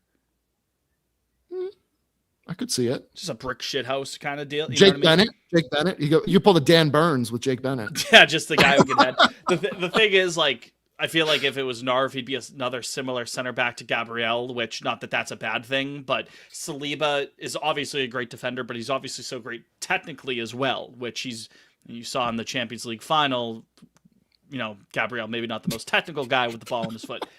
The thing that kills me about that PK is that Gabriel had a great game before that. He had an awesome game. He was probably our man of the match. And but doesn't matter, right? It's a what have you done for me lately sort of league. Kazujako Sedan, that's a good one. Assuming full health, like I'm not going to replace William Saliba on the pitch, right? And we're going to keep Gabriel there. The one part of the team, or I guess maybe two parts, a punch in the arm from midfield, but specifically now, especially with Trossard out the door, it needs some help on the left. Sedan, or just with the blazing speed of Duran, because you could use like an out to in left winger. He's huffing it. I know that first touch is trash. All the pace in the world. Terrible first touch. Yeah, no, you're probably right. Sedan, I feel like could, nice soft touch there. Sedan strikes me as a Thiago type midfielder, a maestro. We could use a 10. Just an artist. Yeah. He instead of Morgan Rogers, we go with Sedan. I'm right with Cousin Jack there. I'll go with Seti. Technically gifted, strong defensively. He could be box to box. Creative. As a 10. Creative. Exactly. You need creativity out there. Sedan could get us 15 contributions on the year, goal contributions, I would say. And we could use that from a 10. Yoshida in a Pirlo role. Yeah. just sitting back and distributing, just soft little passes to the right-hand side, the right flank to start the build-up there. Yoshida's actually, he's going to play the Messi role because he walks all the time.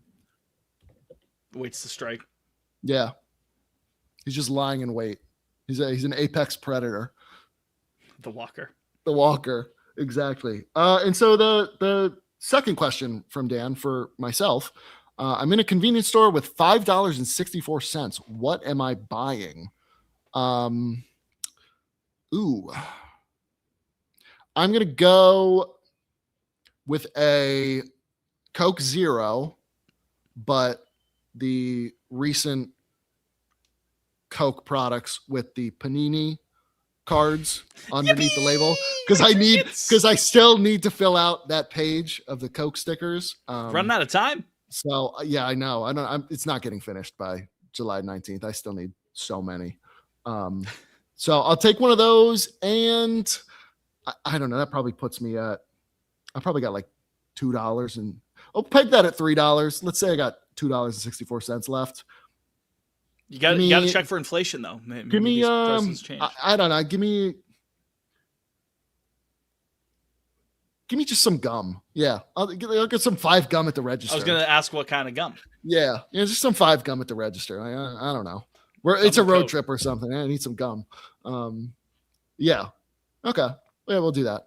And final question from the replies from Palma. But then there will be more.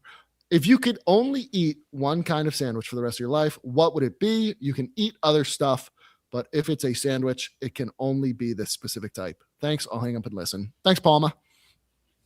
Thank you very much for the question there. I'm stuck between 2. Oh, I'm PB&J with strawberry jam, by the way. Superior. Probably steak and cheese.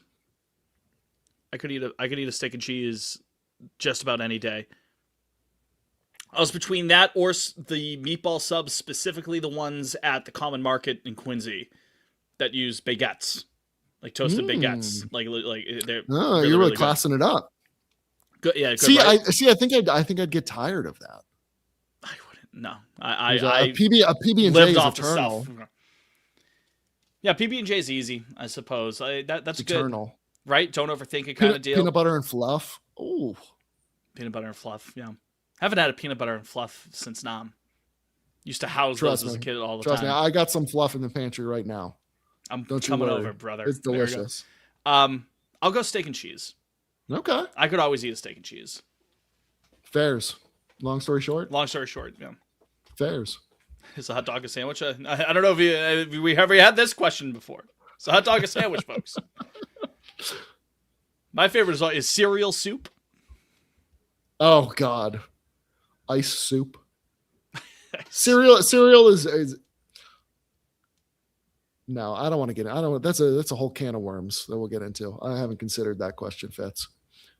Jake is screaming right now and saying Reddit. Yeah, 100%. If he's even listening, come on. I think he listens when he's not on. I think he does. I think he does. He probably does. I hope so. You know what, Jake? Need those downloads. Jake, if you're listening to this right now, I want you to go into the group chat that we're in and text the word alligator 3 times in a row. Just say alligator, alligator, alligator. No one help him out. No one say Jake. This is a test for Jake. Jake, I need you to say alligator, alligator, alligator. And the emoji of the week is 3 alligators in a row. Ooh. So it's the emojis of the week. Actually, no, just 1 alligator. Don't want to throw off the scent a little bit. Like that'd be too suspicious for Jake. We could randomly say 1 alligator for emoji of the week, and he would be none the wiser. Just 1 alligator emoji. That's your test, Jake, to see if you actually listen. With that said, we're still going with the mailbag. Who the fuck has the goddamn gall to call his house on a Tuesday night? Let's get into it. I teased the one that was from May. Let's get that one out of the way right now. Hi, I got a question about future Tony Award winner Marcelo Meyer. Which acting roles would you most like to see him in? That's a good question there. Thank you very much. I forgot it loops. I got to turn the looping off there. Teenage heartthrob stuff, you know what I mean? Like your Twilight, Teen Wolf, Outer Banks, things of that nature. Real teeny bopper stuff. To quote Stephen Lockjaw, we've got to find all the place where all the teeny boppers are. I'm sorry. I had Tibbs in my lap. He was distracting me. Run the question by me again. Marcelo Meyer acting roles, especially after his Car Shield commercial, which I haven't seen in a little bit. Either that or just maybe I tuned it out. You know what I mean? It's probably one of those where it plays every other ad break, so you just I get used to it. I haven't noticed it. I haven't been cognizant for it. But like teenage, like what roles would you want Marcelo Meyer to take in his acting career now that he's going to be a Tony Award winner? I think he's just going strictly stage. I think he's going fully Broadway. I think he will find more fulfillment from a live audience than he will just a camera in a studio. That's just the vibe I get from the commercial. It's gonna be like Mia from La La Land, make a one-man play. He's gonna watch 10 years from now. He'll be headlining Phantom of the Opera on Broadway. Lion King, starring Marcelo Meyer. Josh Cantor, who we need to get on the show, by the way. He does the organ for Phantom. Missy Bopania wants me to go see Phantom. I'm not opposed to it. I've just never seen it before. I don't like. I know that's Andrew Lloyd Webber, right? I think. Yes. Yeah, I've never seen it. Not the movie, not the play. I just know that it starts with the. It's a banger. That goes. Hell of a way to start a show, right? Yeah. Yeah. Botsy goes, Marcelo Meyer is Link Larkin in Hairspray. Wow! Inspired! Holy They call him Corny Collins, folks, don't they? The Corny Collins show. FKF goes, it's sick. Again, I like myself a nice musical. I like a nice night at the theater. I love a musical. So, Les Mis, starring Marcelo Meyer. Jean Valjean. I've never seen all of Les Mis.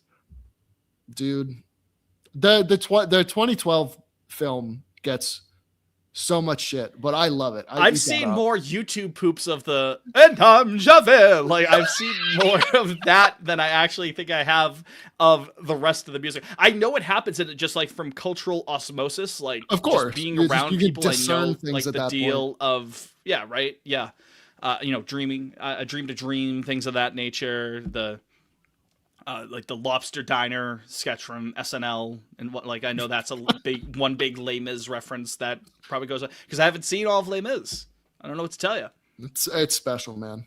I know it's prisoner 42661 or 42601. I think it's 42601. I think you're right. No, prisoner 24666, and it's like all the YouTube poops there. My name is John Valjean. And I'm Javel. Let's go back to baseball here. Hey, fellas. Recent listener to the podcast. But I was a fan of the Red Sox when I was a kid, and I got back into baseball recently. I'm going to do some sort of video on the Red Sox at some point in time, and I was wondering if you guys had any, not discussed stories from the last, 25 years of the Red Sox. Everyone knows about, the ALCS from '04 and, the World Series shit. But, I'm talking about, what's a story from, I don't know, the fucking 2009 team? Just stuff like that. Thanks for listening, and go Sox. Thank you very much for the voicemail there, my friend, and thanks for being a new listener. Hope you stick around. And when you make that video, send it our way. We'd love to see it. You put your hands up, Liam, right away. I was thrilled that he said 2009 because prior to that, I already had the story locked in for him.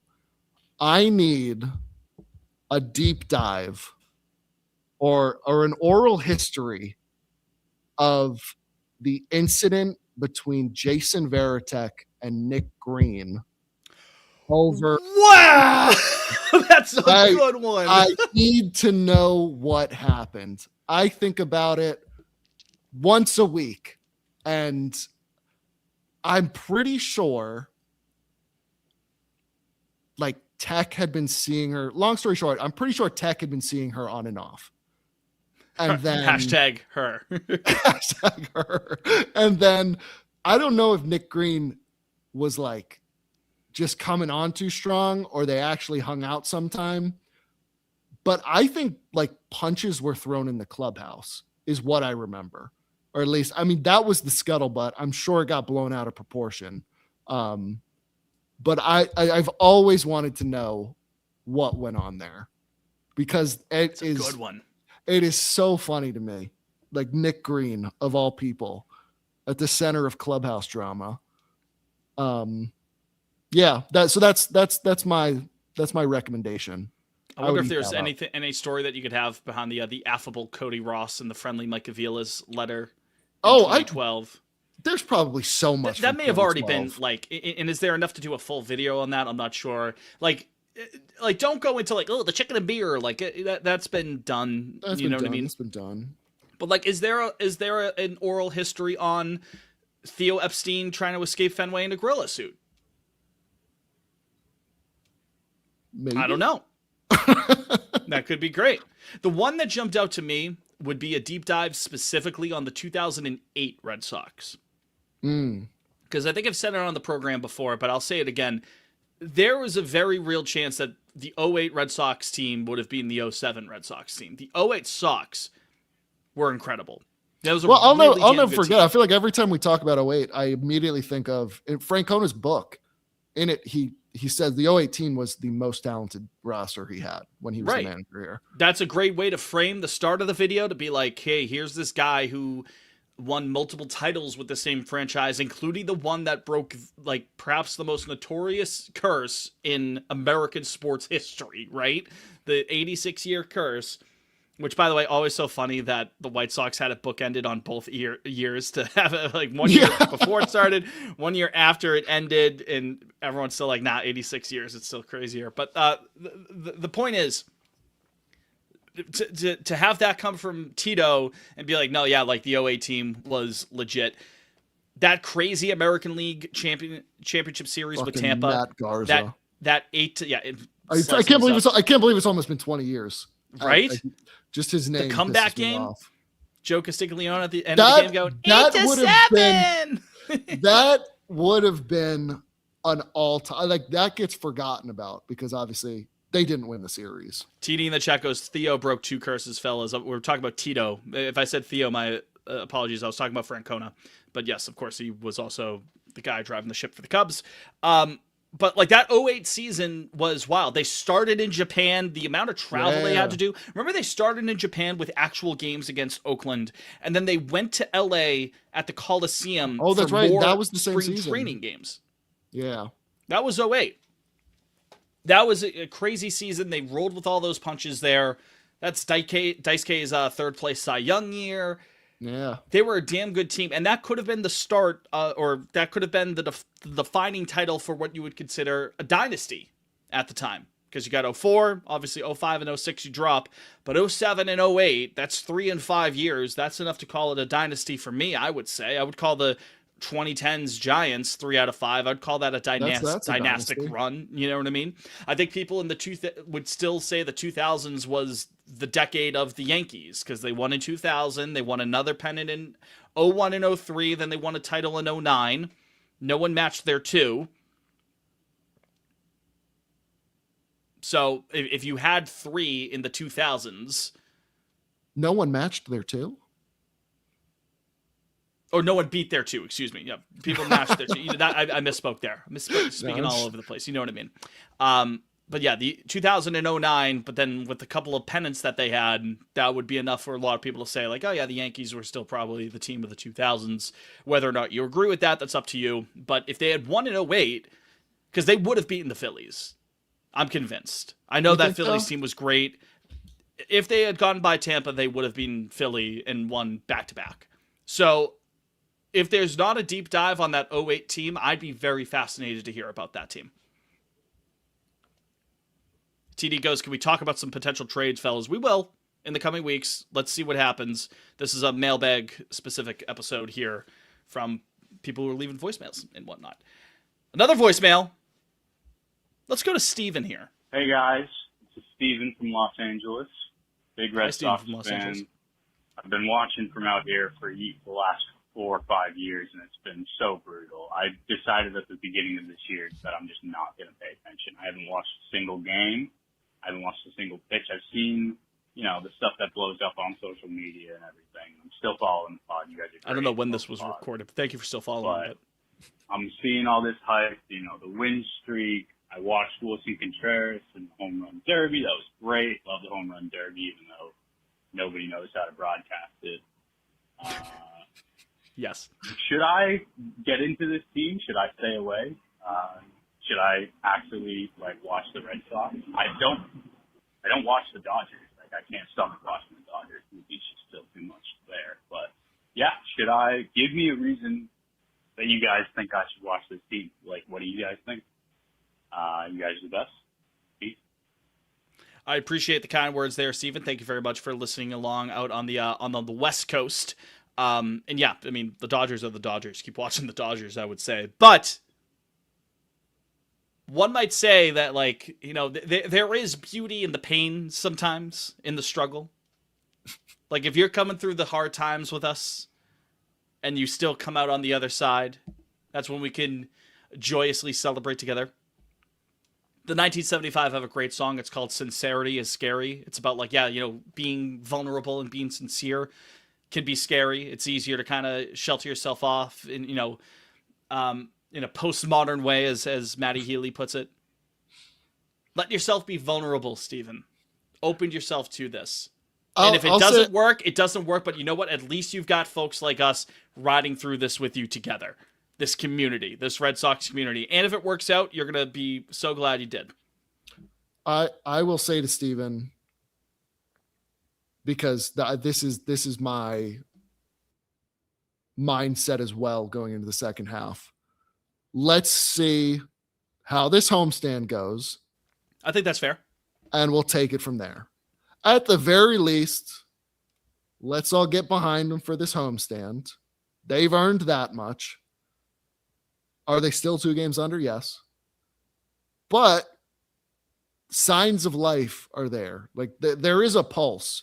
And I do think there are actually enjoyable figures on the roster, which over the first 2.5 months, I thought this team was dog shit boring, from top to bottom. Yeah, not much to hold on to. Yeah, but now you got guys like Siegler, now Romy's back, and Wilson's endeared himself to the fan base. Durbin too, that's a great little 180 story over the first half. So it does feel I'm finding a connection with this team as the season goes on, where over the first 2 months, I felt nothing. I was like, oh, this looks like we're headed for a disaster. But they've got me back. They have my attention for these 10 games at Fenway, and we'll go from there. Have they done this in recent years? I think of 23 and 24, yes, where they look great in June and the first half of July and completely fall flat. But let's see where this one goes. This team has much better pitching than the 23 and 24 Sox. And it's a great staff. And honestly, if winning at home is the last thing you need to fix, I feel like that's kind of good, right? Okay, you string a couple wins together at Fenway, the crowd gets behind you. I feel like the crowds still have been good at Fenway this year. I don't feel like the crowds have been out of it, but they're bad fans, Liam. They give their money to support a bad product. They're bad fans. Yeah, boycott Fenway. Yeah, John Henry still, he'll be all right. Let's see how that boycott works the next 10 days. Exactly. So I would say to Steven, let's see where this thing goes, those first 10 games, because that will truly determine what the plan is at the end of the month. The end of the month is the pivot point. That's the decider. Yeah. Shit or get off the pot time. Yeah, 100%. So we'll see how the homestand goes, but enjoy this week and enjoy that homestand, because we do have something to look forward to, and the team is figuring out ways to win games. I mean, I couldn't believe they won on Sunday. They've been pulling I chalked that up. miracles out of their ass here. I chalked that up, be like, you know what? Hey, that's still 2 out of 3. It's still a hell of a run to end the first half, and then all of a sudden, right at the end, like the cardiac Sox, the never say die Sox. So yeah, I would look at it that way. Like, we've got house money right now, so like there's nothing to lose. There's Don't be afraid to take the dive. There's everything to gain, Steven. Our hearts, our minds. So I'm trying to remain practical about this, given the current situation. They're 2 games under. You're still. But sometimes, what are they technically? A half game out of the third. Yeah, or a full game out of the third, something like that. The point is a lot closer than what it was. It's 3 like or 4 weeks ago. They've earned our time grace. Back a little bit. Yeah, they've earned some grace. We give that grace to young players, to young Red Sox teams. So we're giving them grace. Yeah, and we're fully behind them for this homestand. And even if you're trying to be practical, like, you don't have to always, as a fan of a team like or any team for that matter, whatever the sport, you don't have to always be 100% practical. I try to be as practical as possible, but in practicality, is that the word? I don't know. Not being practical, sometimes that's part of being a fan. We sit here and motherfuck the team for months, and then we're all the way back in. That's sports, baby. That's part of being a fan, my friend. So don't be afraid to take the dive. That's what I would say. Back to some pulp culture here. What's going on, fellas? How the hell are you? Doing well. So, yeah, I mean, first and foremost, obviously, love that the Sox are back in it. But, in case things take a wild turn for the worse, could I say, got a quick TV question for you. Okay. I haven't seen both The Wire and Mad Men, and they've been a long time. I got to get to this show, but it's time. So, which of the 2 would you pick, and why? Or is there a secret third show that I should watch?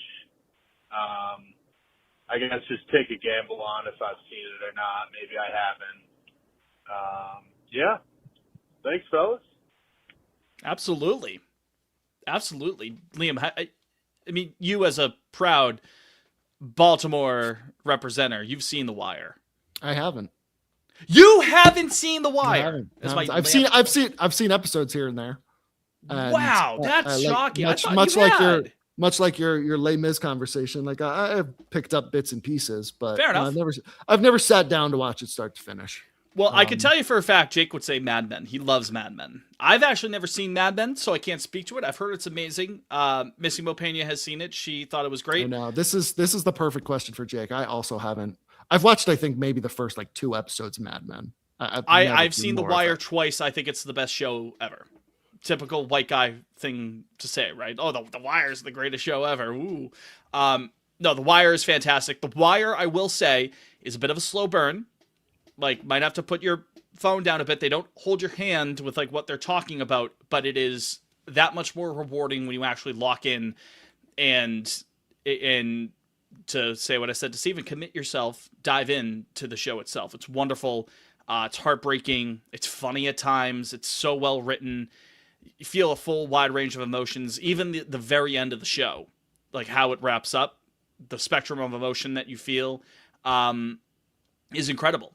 Unlike any other show that I've seen. So that's my quick elevator pitch for The Wire. If you haven't seen Succession, I would also highly recommend Succession. 4 seasons, relatively quick enough to watch. I think it's 12 episodes per season. Very funny show there as well. Comedy drama type show. Just a very dysfunctional. It's like a more serious and higher stakes Arrested Development, where it's a dysfunctional family. But I would recommend Succession if you haven't seen it.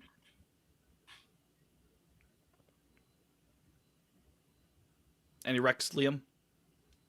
Honestly, I haven't been on much of a TV grind lately. I'm always more of a movie guy anyways, though, I will say. Like, Same. Yeah, I mean, like every once in a blue moon, I'll find myself attached to a show, but no, nothing recently. Sopranos, if you haven't seen Sopranos, then Sopranos as well.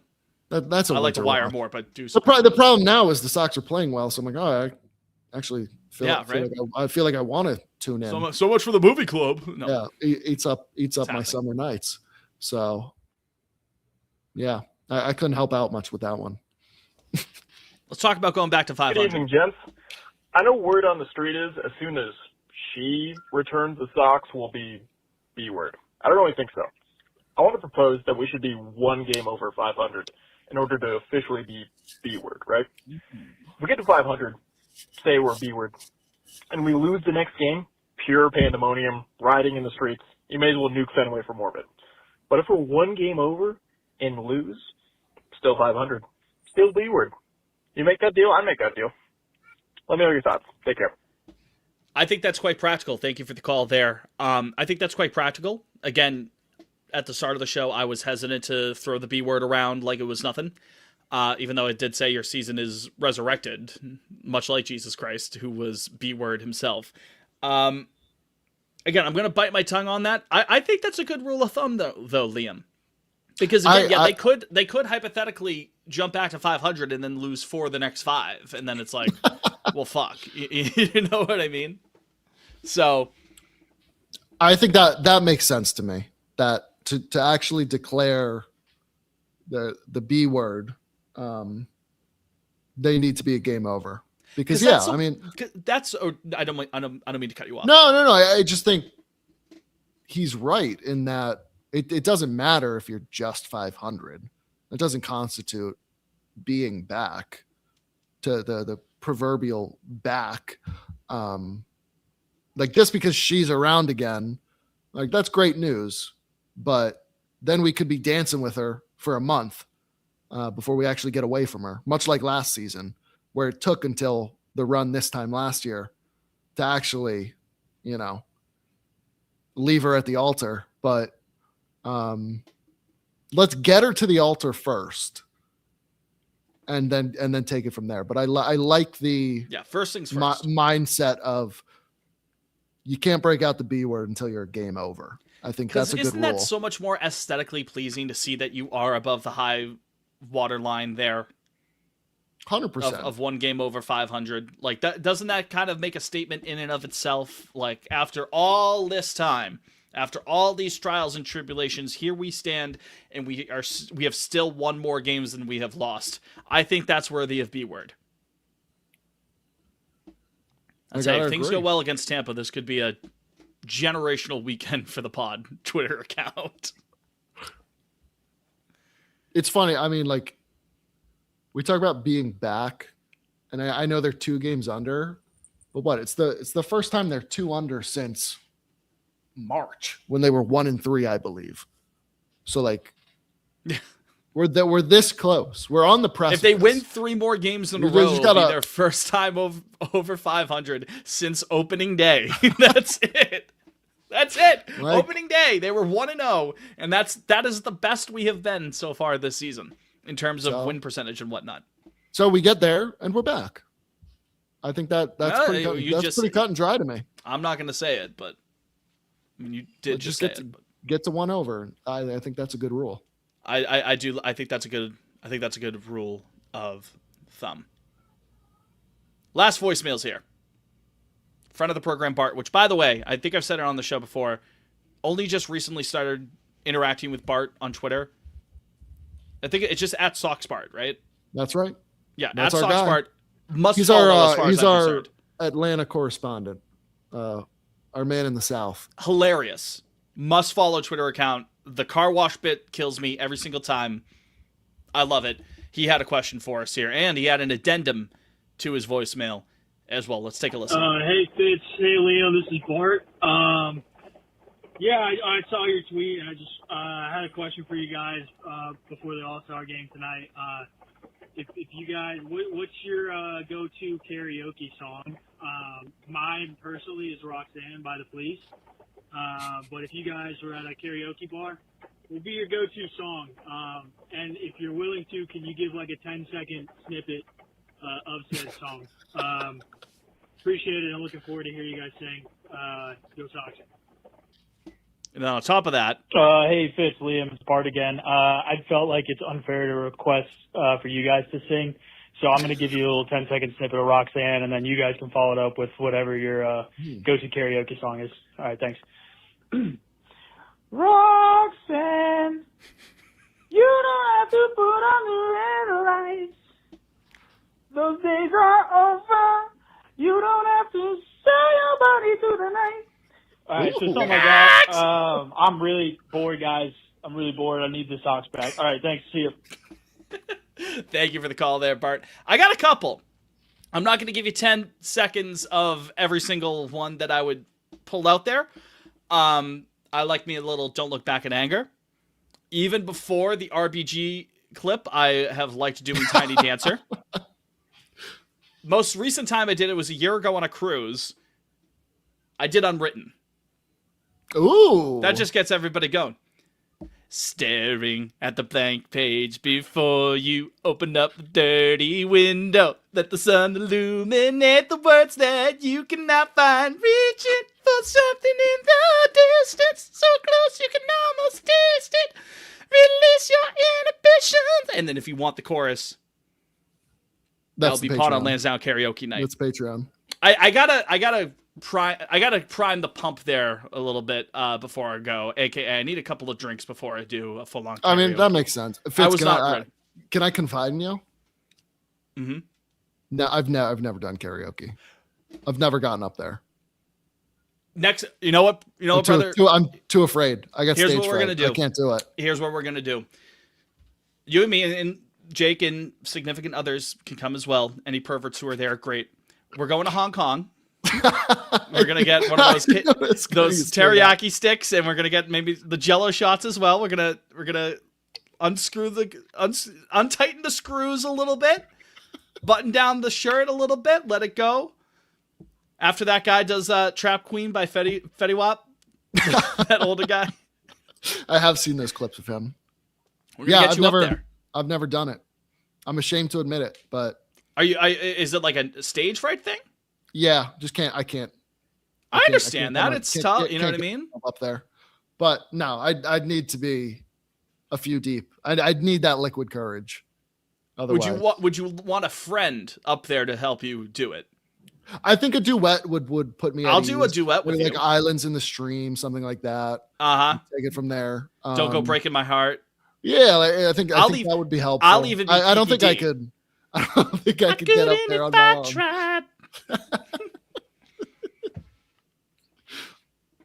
Botsy, can Liam sing Imagine? I think that's a really good callback to a Morning Brew clip that I did.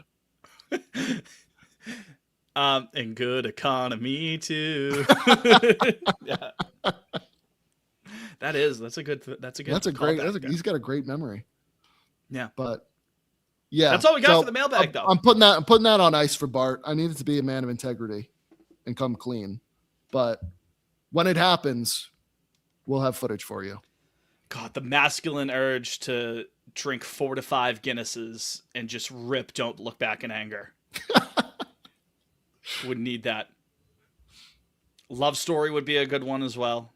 I know the blonde demon doesn't need any more praise than what she's already getting right now, but she does have some bangers. That's a deep catalog. There's a lot to pull from. There's a lot. There's good ones in there. If you want to go deep, I'd have to think. I wouldn't know what I'd want to do on deeper. my own. Early Swift. I would love to do a little Hey Steven. Oh, it's a great song. Hey Steven. I'm a big fan of Enchanted. That one's a banger. Is that This Night? Yeah. That's a good song. Yeah. Yeah, it's a great one. Something off of Red. That's still our best album, I think, in my opinion. A lot of people would say 1989. I'm a Red man. I'm not Red Man, the rapper, but I am a Red man. I'm not a Republican either. I'm a man who appreciates. I think I'm Speak Now. I think I'm Team Speak Now. Speak Now is good. Yeah, it's good. Weren't you a Reputation guy? I do like Reputation. I can't go. But that I think far. if I had to be honest with myself, I enjoy Speak Now. Takes precedent over the bit. But I do like Reputation. Reputation's fun. I'll give you like $5 if you do better than Revenge at karaoke in Hong Kong. Isn't that the one with isn't there like a Lil Wayne feature in there? That's Thug Story from Okay. Fearless, I believe. That's probably what I'm thinking of. Yeah. Maybe that'll be the route we take when it happens. Briscoe, Speak Now, 1989. I mean, Style would go hard at karaoke. Style's a great song.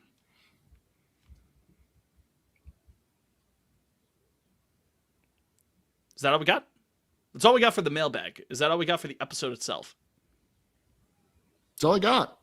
Did we want to talk about that list of presidents, or should I save that for Jake? Give us something to talk about there. I think, hold on to that for Jake. He'll eat that up.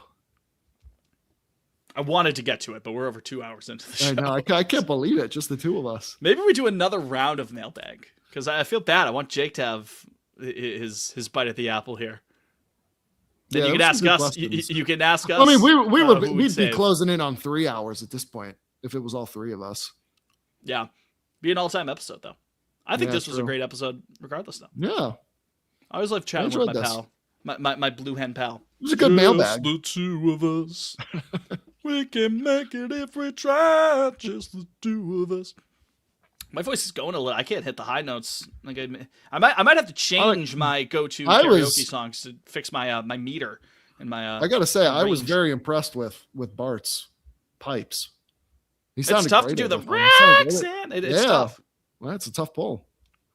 I remember that was on it was what, Rock Band, I think it was one of those. Mhm. It was never on Guitar Hero, I don't think. But regardless, Yeah. Police are good. Good band. Good records.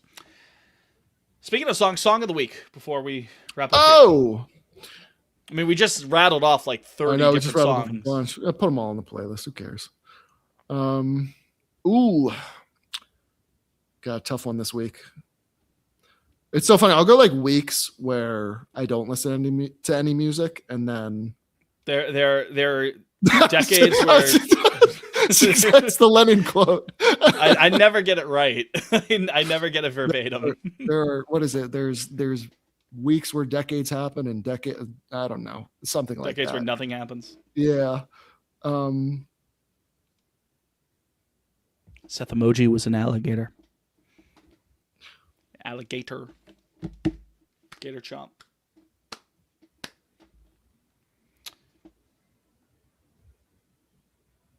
If you ain't got one, I can give you one. No, I got several options. I just don't know which one to pick. You take it away. Let's go with King and Lionheart by Of Monsters and Men. Oh wow.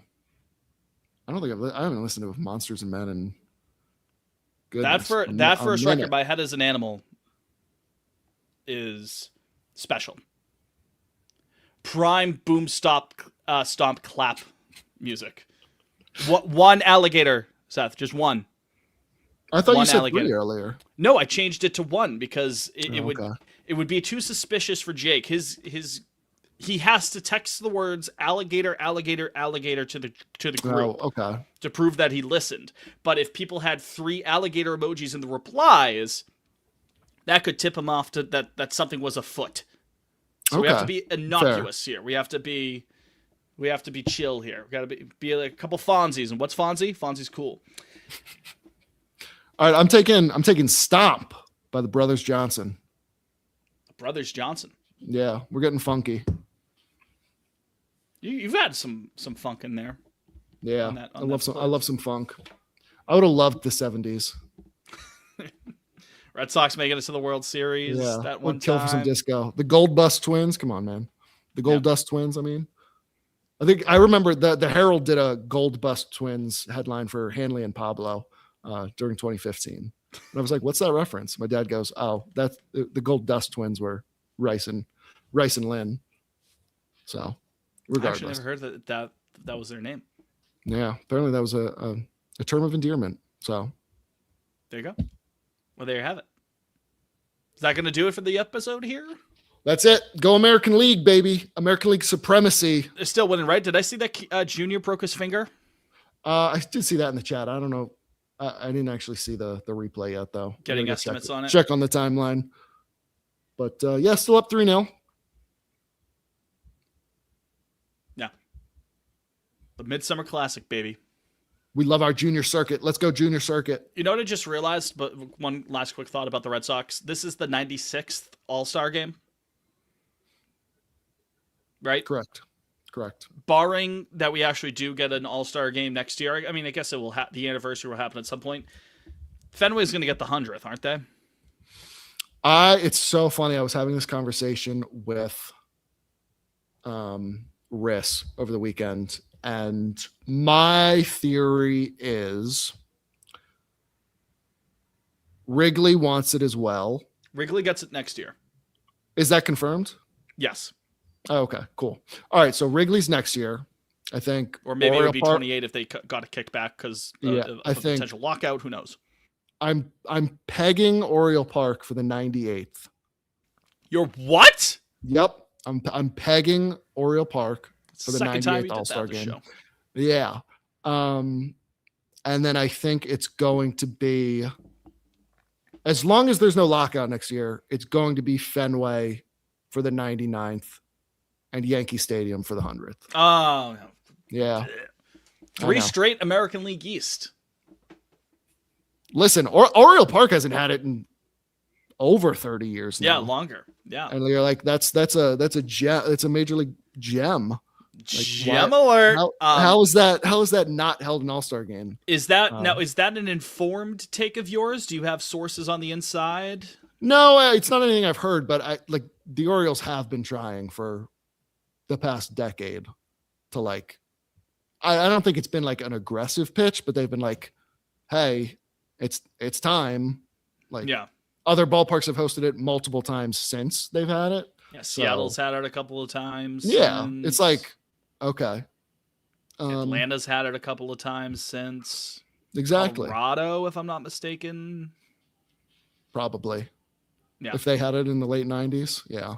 I think they did. Maybe 97. I think the Orioles had it. Orioles had it in, I think it was 93 because the ballpark opened in 92. So yeah, I think Fenway will be the 99th.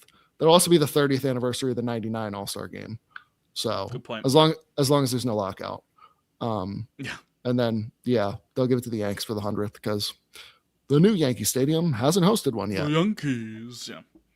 Botsy goes, better times are ahead for the Baltimore Orioles. That's right. Good friend of ours said that. Kind of want to get another cameo from Bob for the movie club intro. We should. Is he's still on there? I gotta double check.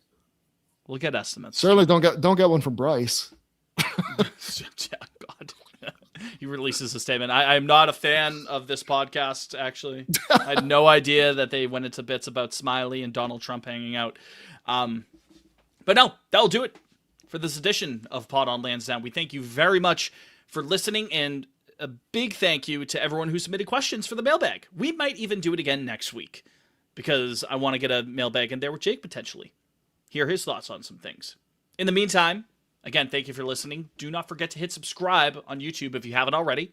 Leave a 5-star rating wherever you're listening and write a review. That would be very helpful for us as well. Again, you can find us on Apple, Spotify, Amazon, YouTube, wherever you get your podcasts. We will be there with you during the highs and the lows of this Red Sox season. Let's keep the good times rolling. Second half will be underway by the next time we speak.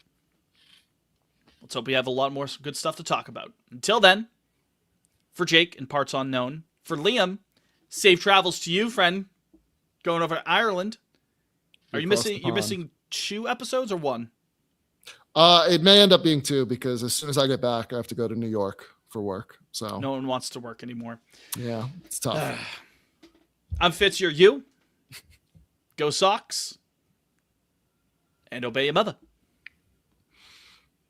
Obey your mother. Obey your mother. Let's go Red Sox. I thought Tom covers us when someone's out. Oh, sorry. I must have missed that one. That's too late now. It's fine. I was trying to cover for Jake. I have mentioned it multiple times. Yeah, you probably have.